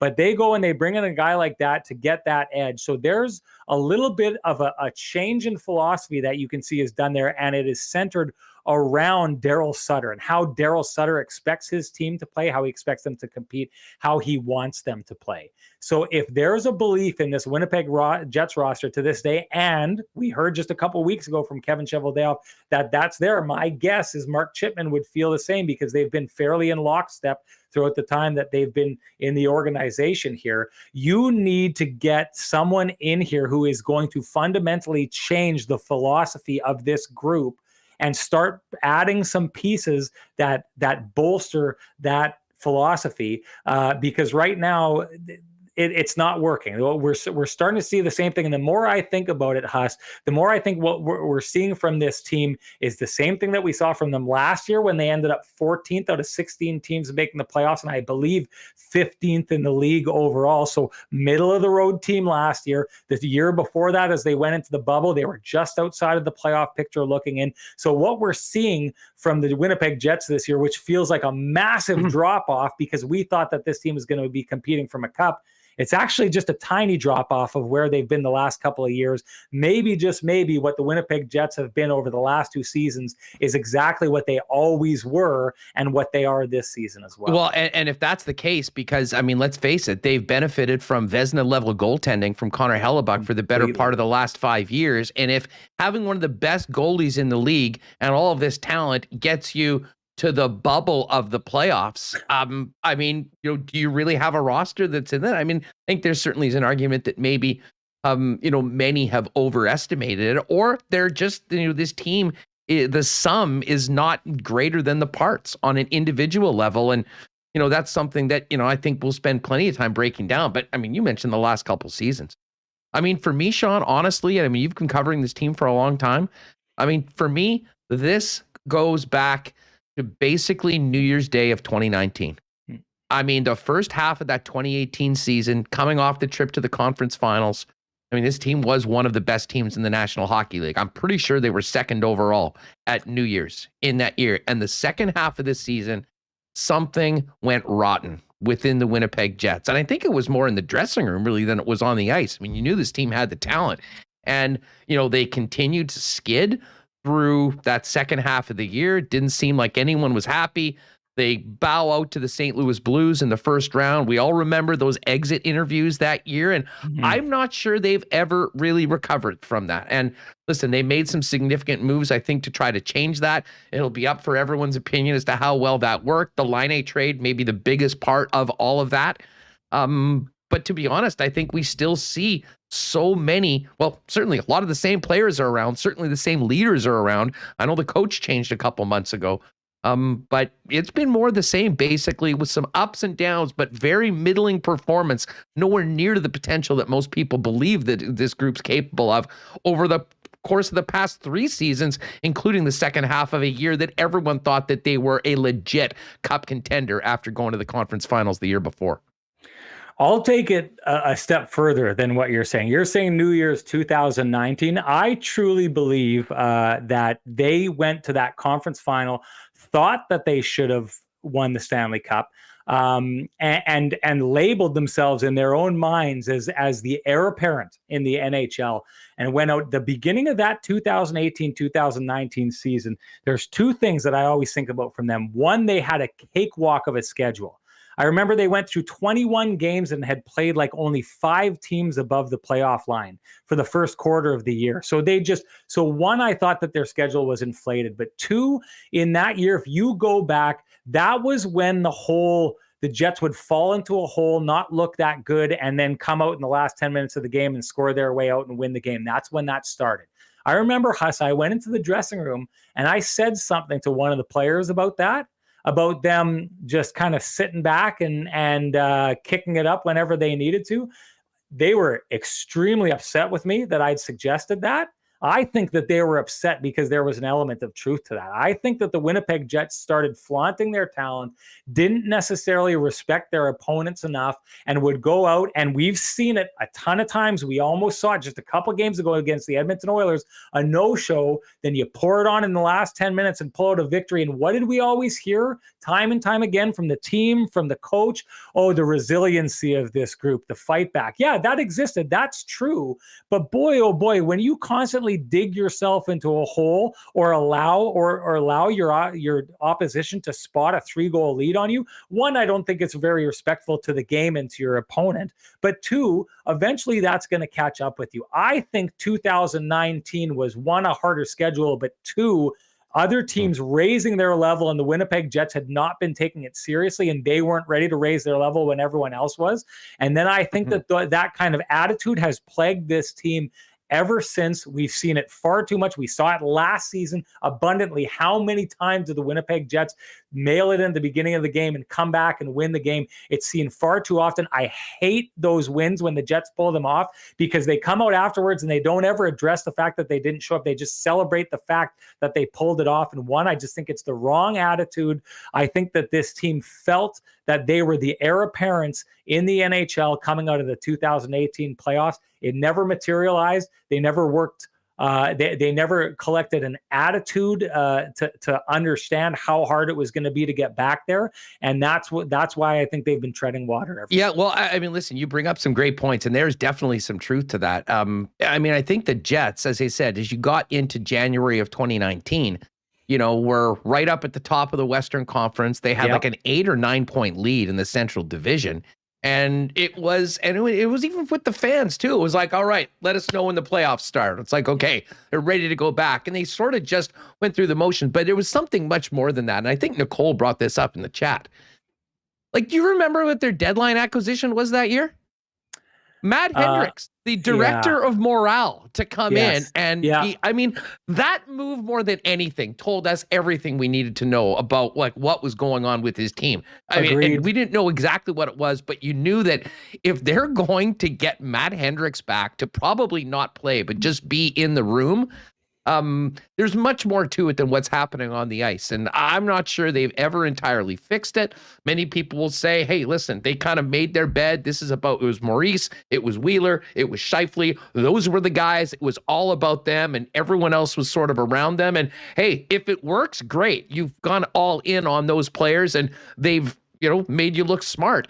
Unfortunately, that hasn't happened. And You know, it has been a pretty precipitous fall from that point where the team absolutely was one of the best teams in the National Hockey League. And I'm not sure they've ever really gotten over as a team or an organization from what happened in that season. And then you've got the pandemic, which has shaken up these last 2 seasons, which kind of made this year that point where they, I think, really needed to put that foot forward. They went and added the defense.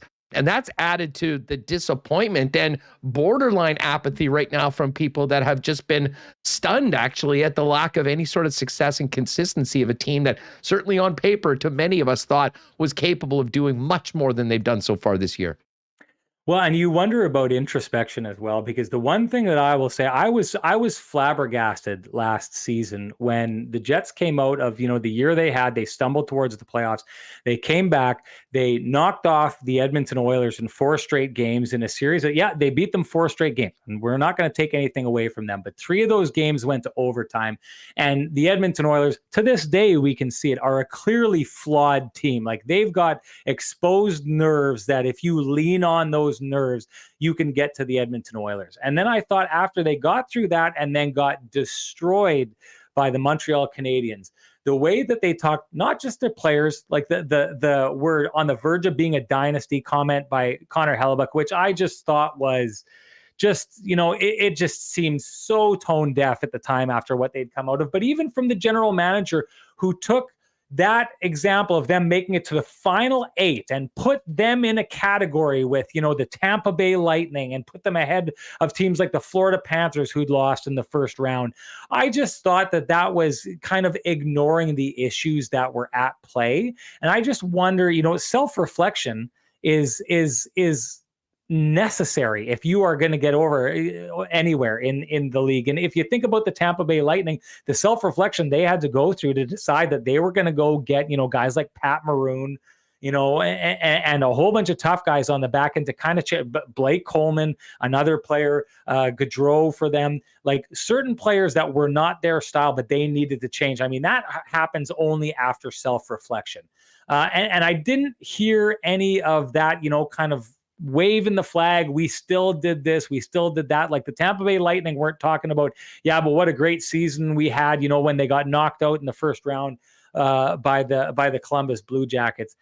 I just think that last year felt tone deaf to me from the Winnipeg Jets of how their season ended. I felt like they were celebrating far too hard winning that first round, and I felt like they were kind of ignoring the issues that happened when they lost that second round. And I just, the last thing I'll say to your point about what you were talking about the team and the morale and all that kind of stuff.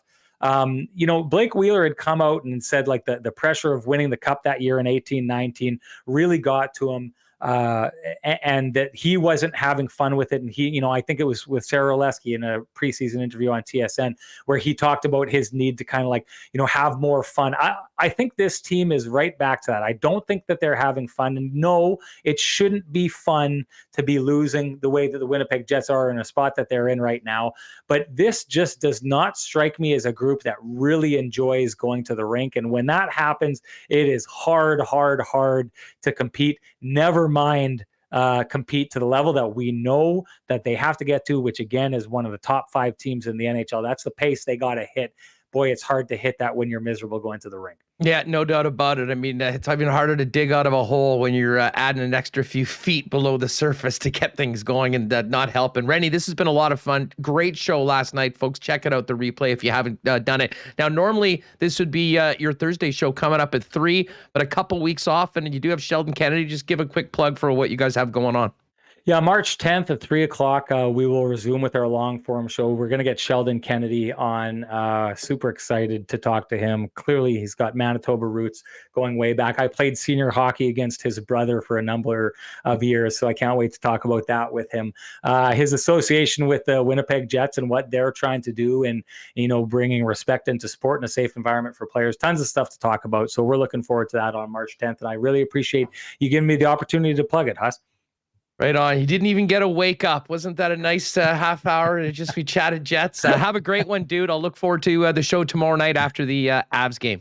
Great chatting with you. Thanks for having me on, Huss. Appreciate it. There it is. The one and only Sean Reynolds at SN Sean Reynolds.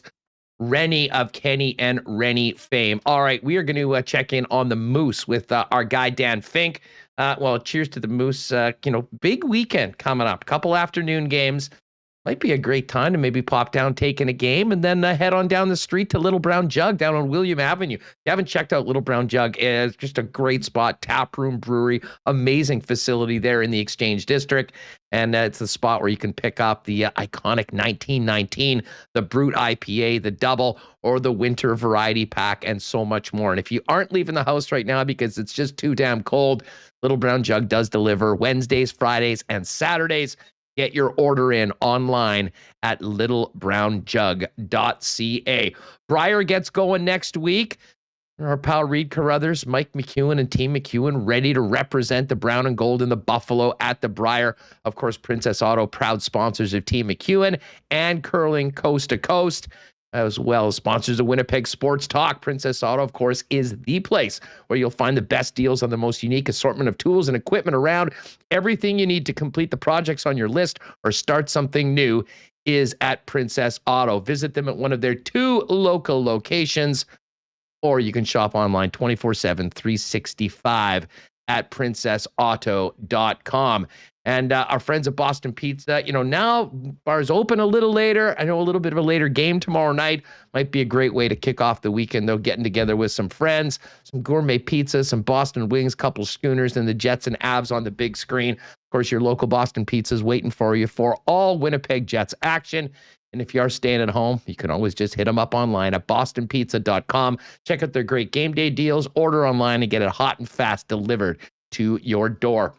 All right, let's talk about the Moose. Dan Fink, voice of the Moose, always with a great background, rinkside at Canada Life Centre after a tough night at the office for the home team. What's going on, boss? How are you? Not too much, just getting through another day here before we can get into full there's a game tomorrow mode. So a bit of a breather for the team today. Nobody on the ice, just working out those bumps and bruises, resting up the legs during a stretch of 5 and 8, and then we'll get right back to it tomorrow with the practice, and then the division leading Chicago Wolves in the house. Yeah, a lot of hockey for the Moose right now, and with many teams having to make up some games. But it was 3 against the Milwaukee Admirals, Sunday, Monday, and Wednesday. And started off with a real thriller, a game that was controlled by the Moose. They blew the lead late, came back, tied it, and Jeff Malott in OT was a nice start to the series, but kind of ran up against it in the last couple of games, especially last night at home. Yeah, the starts were actually great the whole week. They scored the first goal in all 3 games. The first period they outshot the Admirals 22-3 the first night, 15-6 the second. Then it was a little closer. It was like 8-5 at a bit of a slower pace in the third game. But it was finding that full 60 minutes, which really early in the season was one of the hallmarks of this team. But lately just hasn't quite been there. Arvid Holm had a bit of a tough afternoon or tough evening as well. We've been playing so many afternoon games lately. I've been falling into the trap. Usually you call the afternoon games an evening game, not the other way around. But the bit of a tough evening in net for Arvid Holm. Sure, he'd want a couple of those back. And when the power play scores 3 times like it does for the Milwaukee Admirals, when you give a guy like Rocco Grimaldi, who has 24 goals, and I think it's like 35 games or something like that, opportunities to have a little more ice, you're going to pay for it. And the Moose certainly did, especially last night. All that being said, though, this team is still, 4th in the conference right now, 10 games above 500, in a very nice spot when it comes to this push to the playoffs. And they've been through, we've spent a lot of time talking about what the Jets have and have not been doing. The Moose have had similar adversity to so many teams and have persevered through all of it. How have they got to this point, considering, for a good portion of the season, half their team was up in Manitoba or on the COVID list, and there hasn't seemed to be any excuses with the Moose. They've found a way more often than not. It's funny you mentioned the team being 10 games over 500, because obviously none of us were overly happy leaving the rink. And then I was sat down to do a couple of quick updates to send off the stuff that's got to get to the printers, and looked at the record and went, oh, right, we're still 10 games above 500. The sky is not falling, despite a bit of a tough run for the Moose here over the last little bit. It's maybe some of that roster depletion catching up a little bit, but that defense starting to look a little more whole. Obviously missing the Birdman between the pipes right now, but that forward group still missing pretty much a line or two out of its group with some injuries right now with the team, and of course a number of players still with the Winnipeg Jets. But you said it right there, Huss. I mean, there's never any excuses. I mean, this team just sees adversity as opportunity, and you look at a couple of guys who just joined the lineup, and Tristan Langen and Nick Hutchison, and they were fighting to stay in that lineup, and as guys start to come back from their bumps and bruises this week, they were able to maintain their spot in the lineup because the coaching staff liked what they were bringing, and that was a great hard-checking energy game. And so all of a sudden, the guys that were on the professional tryouts were bumping out the guys on AHL contracts for a couple of games there. So that opportunity is there for players, and this coaching staff has provided it to guys. They put them in places to succeed. Guys have played up the lineup with some skilled players or in some high leverage situations, and they've been rewarded perpetually for it. So the Moose on a bit of a tough skid right now, but the way this team is operated, and if you look at the balance of the games that they've played, other than maybe that weekend in Abbotsford, I don't think folks should be too worried, especially since now they're getting to use a bit of that cushion that they built up early in the season. Dan Fink, voice of the Moose, with us here on Winnipeg Sports Talk Daily. Let's talk about some of the guys that we have seen in Jet jerseys that are back with the Moose. We'll get to the blue line in a second. First off, I mean, David Gustafsson is the walking definition of Murphy's Law, it seems, this year. I mean, every time he gets an opportunity with the big club, he's gotten hurt. The Gus Bus is back with the Moose right now, looking to get some games in. How's he looked since he got back on the ice? Yeah, just absolutely gutted for Gustafsson a couple of times there to get into those games, then all of a sudden find himself out of the lineup again. And talking to him, it has been frustrating. I mean, the guy hasn't played or has played essentially 4 periods of hockey in 2 months. And for him to get back in the lineup that first night, you could tell the legs were feeling pretty heavy after the first period, but he brings such a consistent brand of hockey and gets in on the forecheck, creates so much with his size and his power, and hasn't found the score sheet just yet, but it's only a matter of time once he gets his legs back up and running. So it's a bit of a process to get up to full speed, and no doubt getting in those 3 games, a couple of days here, you'd expect him to be ever closer when he's taking on the Wolves this weekend. And of course, Ville Heinola and Johnny Kovacevic, who both, were playing with the Moose, or with the Jets, I should say. Kovacevic getting his NHL debut earlier this season back. I'm sure that was Mark Morrison was standing there with open arms. I'm sure for those 2 young men when they come back. I mean, tell us about them getting back on the ice and how they are coming back to the American Hockey League after getting another taste of NHL action. It is amazing the difference that I realize there's only 18 skaters. So, of course, 5 players are going to make a big difference. But when you get guys like David Gustafsson back in the lineup, Jeff Malott missed a couple of games due to injury. He got back in. And then all of a sudden you add in Johnny Kovacevic, Ville Heinola. Heinola didn't come until the second game. But when you add those guys in, just how much more full and confident the lineup becomes. And it was kind of an interesting game in that second game when Heinola came in. It seemed like the defense may have been trying to do too much at times and kind of made their own lives difficult. We saw some extra attempted toe drags and things like that, or a shot under pressure that maybe could have been sent off the wall to let the forwards deal with and things like that, but looked a little more within themselves in the third game here, despite the lopsided score. The Moose only surrendered 19 shots on goal. So this defense score, when it is complete, as it pretty much is right now, just with Lundmark and Oleni as being the third pairing, and say you look at Dylan Samberg as maybe one of the other guys that would be in that group and kind of filling in there. But it's pretty much complete. This is what this group looks like. It's so dominant in its own end. It's so difficult to even just get across the blue line for teams, especially when you have a gap specialist like Johnny Kovacevic just using that 6'5" reach to eliminate any play in his zone of control. So when you can move the puck like the Moose can with guys like Heinola and Chisholm and Gavanka, when you can shut the play down with guys like Kovacevic and Oleni and Lundmark, you have just such a nice blend of talent, and it really does serve the Moose well. Dan, a question from Patrolman Pete, who's a big fan of the Ice, wondering how is Ice alumni Isaac Johnson looking in his games with the Moose? So I had an assist last night. Fill us in on the former Ice and how he's faring in the A. Yeah, actually assists in his last 2 games played. So he's been able to produce. I think he's gotten to 10 games now, has 4 points in those, had a couple of points back in Texas. Unfortunately, he's run into a bit of injury trouble of late. He had that kind of breakout game and one of that wild finish that Harold's Eagles scored in the last second. He helped set that goal up. But after that game, got injured, missed a little bit, got back in the lineup, got hurt again, missed some more games. And now back in the lineup, missed a game, came back again. So kind of rotating in and out. But yeah, he's producing a little bit, helped set up a nice goal for Cole Meyer during the week. And then again, made sure to get the puck up to the speedster Bobby Lynch for the opening goal last night. So he's finding his way. It's obviously a big change from the ECHL to come into the American Hockey League, but he's finding his way and starting to produce as well. Fill us in on the weekend. A couple more afternoon games. Kind of the schedule continues, 2:00 Saturday and Sunday. Fill us in on the opponent and what the Moose staff has for fans awaiting the game. Oh, it's going to be a fun weekend. The Chicago Wolves in town. That of itself is always a great time. The rivalry in Moose history, without a doubt. Rivalry. And it really hasn't changed over the years. I mean, these two teams are at each other's throats all the time. But the Moose have had a lot of success against Chicago this year, which is something that almost nobody in the AHL can claim. The Moose 3-1 against the Wolves, who haven't yet lost 10 games in regulation. So it's a team that has been excellent this season. They have been absolutely dominant. They have the league's leading scorer. They have the league's leading goal scorer as well, and those are two different players. Andrew Podorowski's got 64 points on the season, and it's just been a runaway season for him as the league's leading scorer. Stefan Nason's got 28 goals. Nason wasn't in the lineup the last time the Wolves were here. They were missing a few of their key veteran players that time. It looks like they're going to have a pretty complete lineup, so the Moose will definitely be tested here this weekend. They'll need that defense score to be at the top of its game to eliminate some of those chances. But as mentioned, the Moose have had some success against the Chicago team, so we'll see if they can keep that going. Off the ice, got Country Music Day on Saturday. There's going to be a live band in-house, Big City All-Star Band, revving up the country tunes. It's always been great this season when we've been able to have them in the house.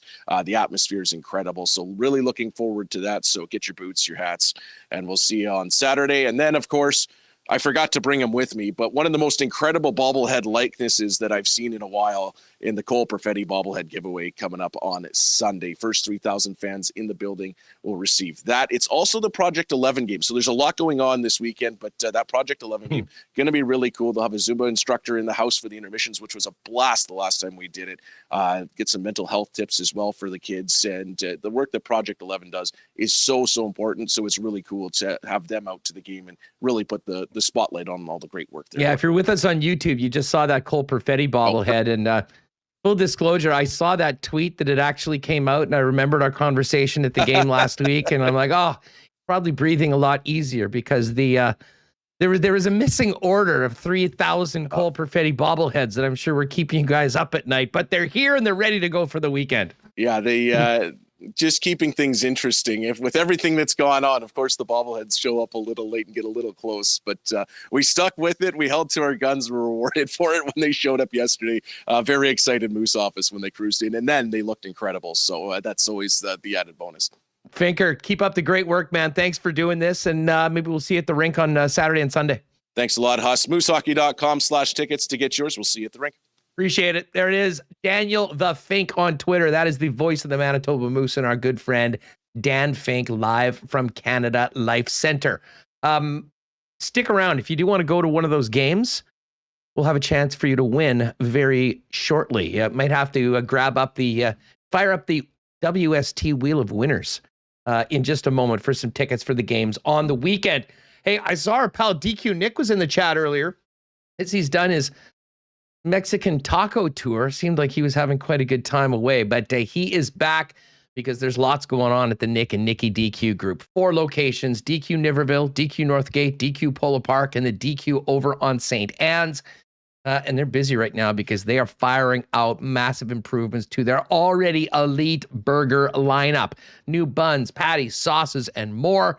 You can find out more on the DQ website, or better yet, just pop down to one of the 4 Nick and Nikki DQs and slide into one of those. I would suggest the loaded steakhouse burger. That's my go-to right now, but you really can't go wrong with the DQ burger. Of course, they're featuring the red velvet cheesecake blizzard right now as well. You can try that one at your favorite Nick and Nikki DQ. And if you do need a cake for an upcoming party, hit them up on Instagram at DQ Manitoba. They'll let you know, get it all custom made for you and have it ready to go quick and easy for pickup at any of the 4 Nick and Nikki DQs. Our friends at Canadian Club, of course, will be with us tomorrow when we do another marble race. We've got a great co-branded Winnipeg Sports Talk CC hoodie. Of course, CC is the favorite Canadian whiskey since 1848. Our proud sponsor and the proud sponsor of the Winnipeg Blue Bombers. And for the rest of the month of February, pop by your local Manitoba liquor marts. Look for the Canadian Club display. Great prices all month long on Canadian Club Original, Canadian Club 100% Rye, and Canadian Club 12-year Reserve. Hop on down to your local Manitoba liquor marts. We will get to our Coolbet lines in just a second, but let's get Remis back in here. We'll do lines at the end, and we will do the Wheel of Winners. But, man, fun show today. Great to have DT on the program. He was great. He's fired up to be here in Winnipeg, and it's always fun chopping it up with Rennie, and, of course, a Moose update from Dan Fink, Remo. Yeah, the Moose are playing great, giving away some bobbleheads this weekend. It's exciting. Nice to catch up with DT, who's like there it is. There's the Burden one. The DT, the encyclopedia of CFL stats and knowledge. So That's a good way of putting it. He really is. big fan of DT, and as well, oh yeah, the Jets, right? We had to talk about them. So looking forward to bouncing back tomorrow against Colorado. We all remember last time the Jets visited Colorado. It did not go well, and they've kept every game close the last couple of weeks. You have to hope for a close match. Nathan McKinnon didn't play yesterday. I think we'll have to wait for the update tomorrow morning before we know for sure. But it doesn't matter. Their team is so deep, and whoever is in the lineup seems to be stepping up and able to score goals. So that's going to be a tough one tomorrow. But Moose, very exciting. And you know what? You see a lot of people in chat talking about a potential Moose playoff run, which, hey, there will be some playoffs at Canada Life, right? It is amazing when you think about the Moose and, the amount of winning that they've done this year, 26-16. And Fink was just mentioning that the leading scorer in the league has 64 points.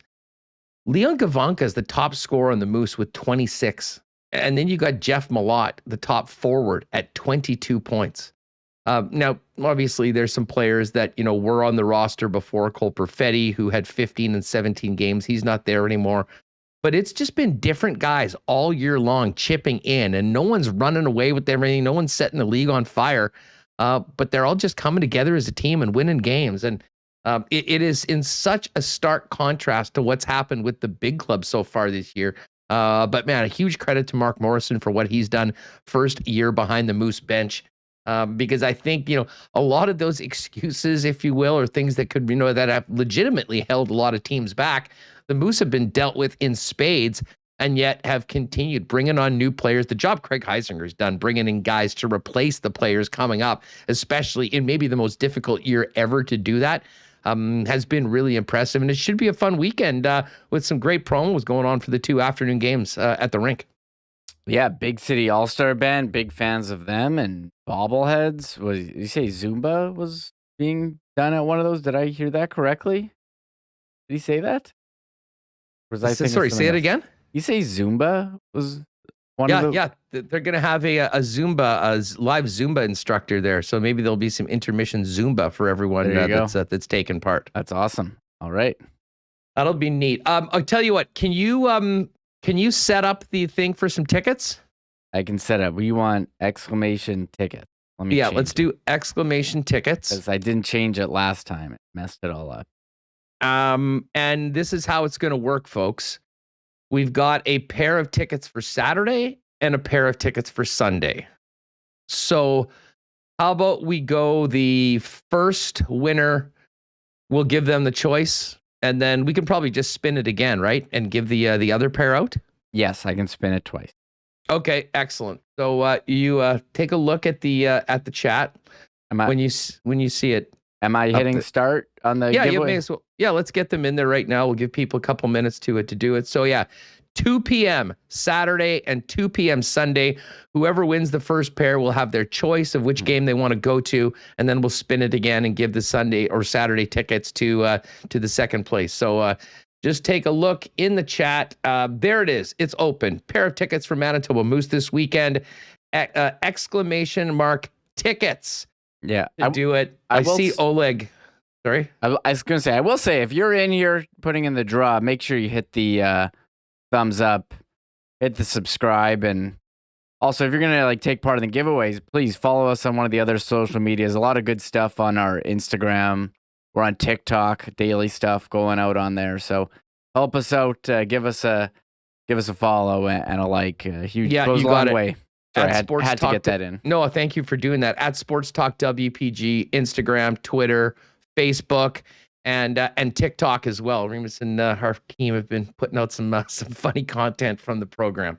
I love people TikTok. loving the jobber goalie segment that we did about Manon Rhéaume coming out of the All-Star game. Yeah, we're some of the stuff's from a couple weeks ago after the All-Star, but I really did enjoy when you referred to as a jobber goalie, and if you're not a wrestling fan, a jobber is the guy who goes in and just loses to make what the heel or baby face look good.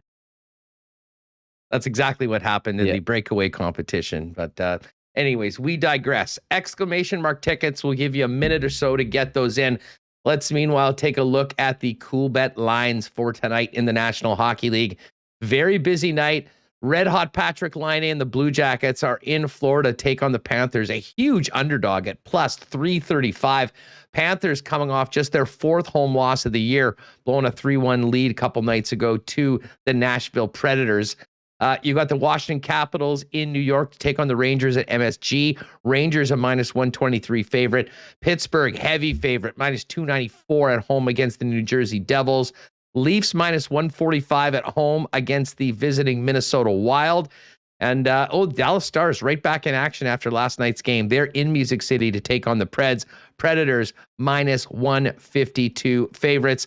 Couple other late games. Boston and the Kraken going at it in Seattle. Boston a road favorite of minus 217. And the Calgary Flames in Vancouver. Pacific Division tilt. Flames red hot. They're minus 167 to win on the road. And the New York Islanders continue their road trip to take on the San Jose Sharks. Islanders a minus 132 favorite against San Jose. Much more for you at Coolbet Canada. Go to coolbet.com. If you've never played there before and you would like to, when you're making your first deposit, use the promo code WST for a 100% bonus up to $200 from our friends over at Coolbet. All right, Remo, how are we looking? You want to end the ticket offer for everyone, and we can get spinning? Sure, I'll do. We got how many? 29 people in here. So I will close it. We'll put them in. A lot of games today. We only had a couple of games. All of them at the same time, 6:30. I know they're trying to do a national broadcast, but it seems not optimal when every game is at intermission. We've had it with the national broadcast period, but especially after last night and what happened in overtime. Hey, while you get that ready, Royal just popped in. What up, Greg?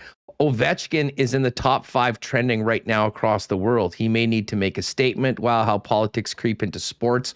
What's interesting, and I had not seen this, but Caitlin Collins, who I believe is a CNN reporter, the White House correspondent, this is just a tweet from a little earlier today from President Biden. Just want to see what they had said about the about how they're handling things. Here it is.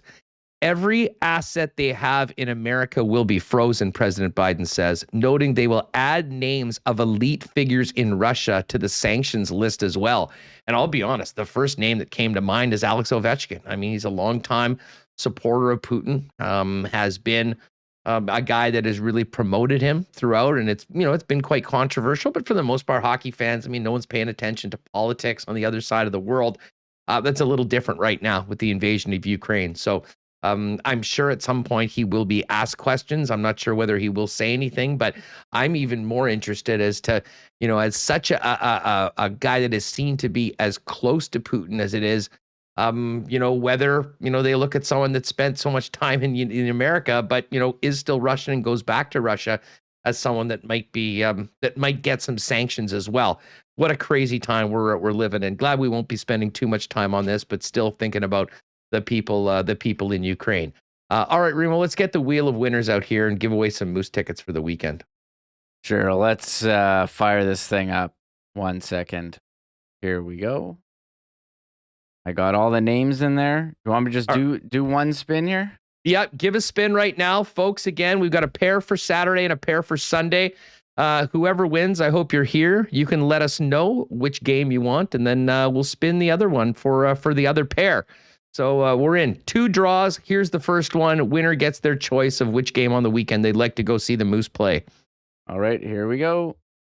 And again, Sunday is the Cole Perfetti bobblehead day.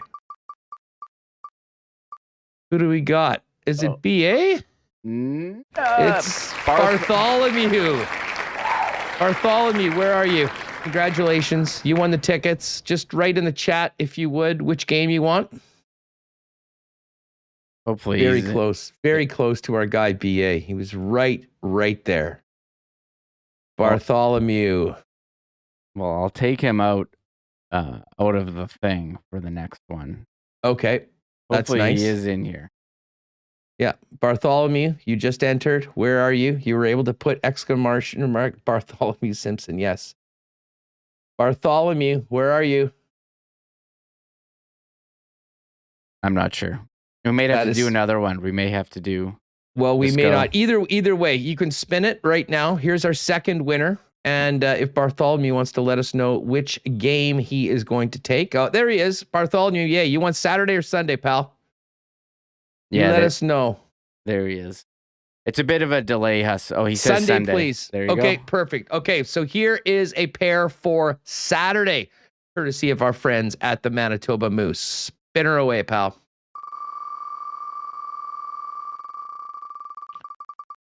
WST Wheel of Winners finishes on LP. Oh, LP. I saw LP in chat before. LP is here. LP, we've got some tickets for you. So listen, Bartholomew and LP, send us an email at winnipegsportstalk@gmail.com with whatever email you want the tickets to be sent to. And I'll send Bartholomew the tickets for Sunday and LP the tickets for Saturday. I mean, hard to believe with this short week. We're right into it tomorrow on another game day and then right into the weekend. Marbles at this time from 24 hours from now.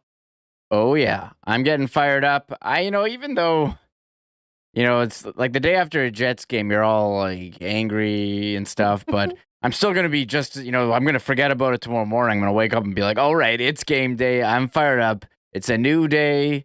You got, great opponent in Colorado. We're going to get to see them. So, hopefully it's a close one and, they can finally pull out a win. 3-game losing streak now. So hopefully they can break it. I mean, scored first, but couldn't quite hold on to the lead. So I am looking forward to tomorrow's game. Jets will beat Colorado tomorrow and then lose to Zona on Sunday. That's the way things are. If that happens, I'll laugh. I hope. Mitch asking which game is the perf bobblehead. I believe Dan just told us, and it is Sunday. So Bartholomew is going to get a couple of those. Make sure you're one of the first 3,000 fans in the building to grab that bobblehead. And as Dan mentioned, just go to moosehockey.com, click tickets if you would like to take part in the afternoon action for either of those games. Country Music Day on Saturday, and then the Project 11 game and the Perfetti bobblehead giveaway 2 p.m. on Sunday afternoon. Tomorrow's actually going to be a great show, though, Reem. I think we're going to catch up, hopefully, with Hammer and Marat from the road. They're both having quite some serious travel issues right now because Dallas is essentially shut down because it got to be -3. They can't de-ice planes, and it's a big mess. So we're hoping to have both of those guys come on. But I'm very excited to have the drip master himself, Ted Wyman, back on the program. Ted just finishing up, 2.5-3 weeks over at the Olympic Games. And talk to Ted a little bit offline. I'm looking forward to having him on the show tomorrow to tell him all us about the Olympic experience and what he saw over in Beijing. Yeah, I know Ted has some good ideas about Canada's curling, falling short of the medals. I remember when it was like a foregone conclusion they'd get men's and women's gold, and didn't quite go that well. And I know Ted has some thoughts on that, but he also, as you said, spent the time in China, took in a lot of events. I'm really excited to hear what he has to say about his experience there. No doubt about it. Rob Mahoney, great show, Remo. You did well too, Andrew. Thank you, Rob. Thank you for the kind words. Great to have you with us each and every day. And, shout out Stonewall Dave. I won't follow you on TikTok until I see Remo doing a meme dance. You know what? That's a great idea, Remo. You want us to get some new looks, some likes? You're the man. You live for likes. I'm not You doing would get so many likes. I'm not doing any TikTok memes. Maybe. Here's a better one. You do a TikTok dance with your son Evan, 2 years old. That is. Listen, I've always said I don't use him enough for social media likes. I really, he's 2.5. He's not a baby anymore, so I really lost out on a lot of potential likes by not just pasting him all over social media. Do it for WST. We're still growing right now. We need to use cute kids for all the social media clout we can get. No, I don't. I really don't. So the Tide Pod challenge. Yeah, Tide Pod. Remo, don't worry, T-Well. I'll continue to work Remo on this. I think we might be able to make some progress now that we've kind of brought it up. Some continual peer pressure from the chat would really help as well. Exactly for Tanny. Remo, give the people what they want. Dance, Remo, dance. Remo can do to the Jersey Turnpike, I hear, from Lishka. You can tell that people want it. Think about that. Maybe get some good ones. I haven't really seen Remis dance. I can't imagine you're a great dancer, but I think if you put a little bit of effort into it, you can get a great routine for the world of TikTok. No, there's nothing I hate more on TikTok than scrolling through and hearing the same damn song that everyone uses over and over again. That is the one thing I don't like about TikTok. It bothers me. So I do not participate in that. You're talking about the Big Bank Challenge? All of them. The one where they're like nodding the head, the one with the Smash Mouth song, the one with the Rod Stewart one, the one where they go like this. Like, I hate all of them. They're so annoying. Small face, pretty waist with the big bank. You know that one? That's that's a favorite. I don't know. Tracy says, "Why am I picturing Elaine dancing from Seinfeld?" Yeah, I don't know, Tracy, but it sounds accurate. Yes, Remo is a world-class flosser, Rob Mahoney. That's exactly right, and he can do a mean dab too. I've seen him drop that every now and then. I've never dabbed in my life. You were a huge dab guy when it was first hot. Never. Absolutely. All right, listen, fun show today. Huge thanks to Derek Taylor, new voice of the Blue Bombers. If you joined us late, DT came on in the first hour of the program, chopped it up with him about the new job, coming back to Winnipeg, the excitement of being the play-by-play voice of the Bombers, taking over for the legendary Bob Irving. Great conversation. Real fun Jets. Well, not as much a fun Jets conversation, but a good Jets conversation. Nothing's really fun right now at the hockey club, considering where they're at in this playoff push or lack thereof. But Sean Reynolds, always fun having on the program. Thanks to Rennie, and of course, the play-by-play voice of the Manitoba Moose, Daniel Fink. So tomorrow we'll get ready for another couple games to finish up this road trip on the weekend for Winnipeg, in Denver tomorrow night, and in Arizona on Sunday. Hopefully we'll get Jeff and Murat from the road. Ted Wyman will join us. We'll recap his Olympic run.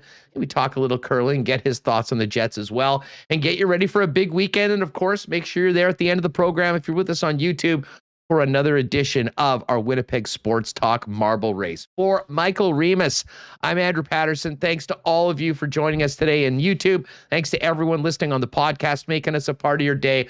We'll catch you tomorrow live at 1 p.m. on YouTube. Make sure to hit that like and hit that red subscribe button if you're with us on YouTube. And we'll see you tomorrow for another edition of Winnipeg Sports Talk. Have a great night and stay warm.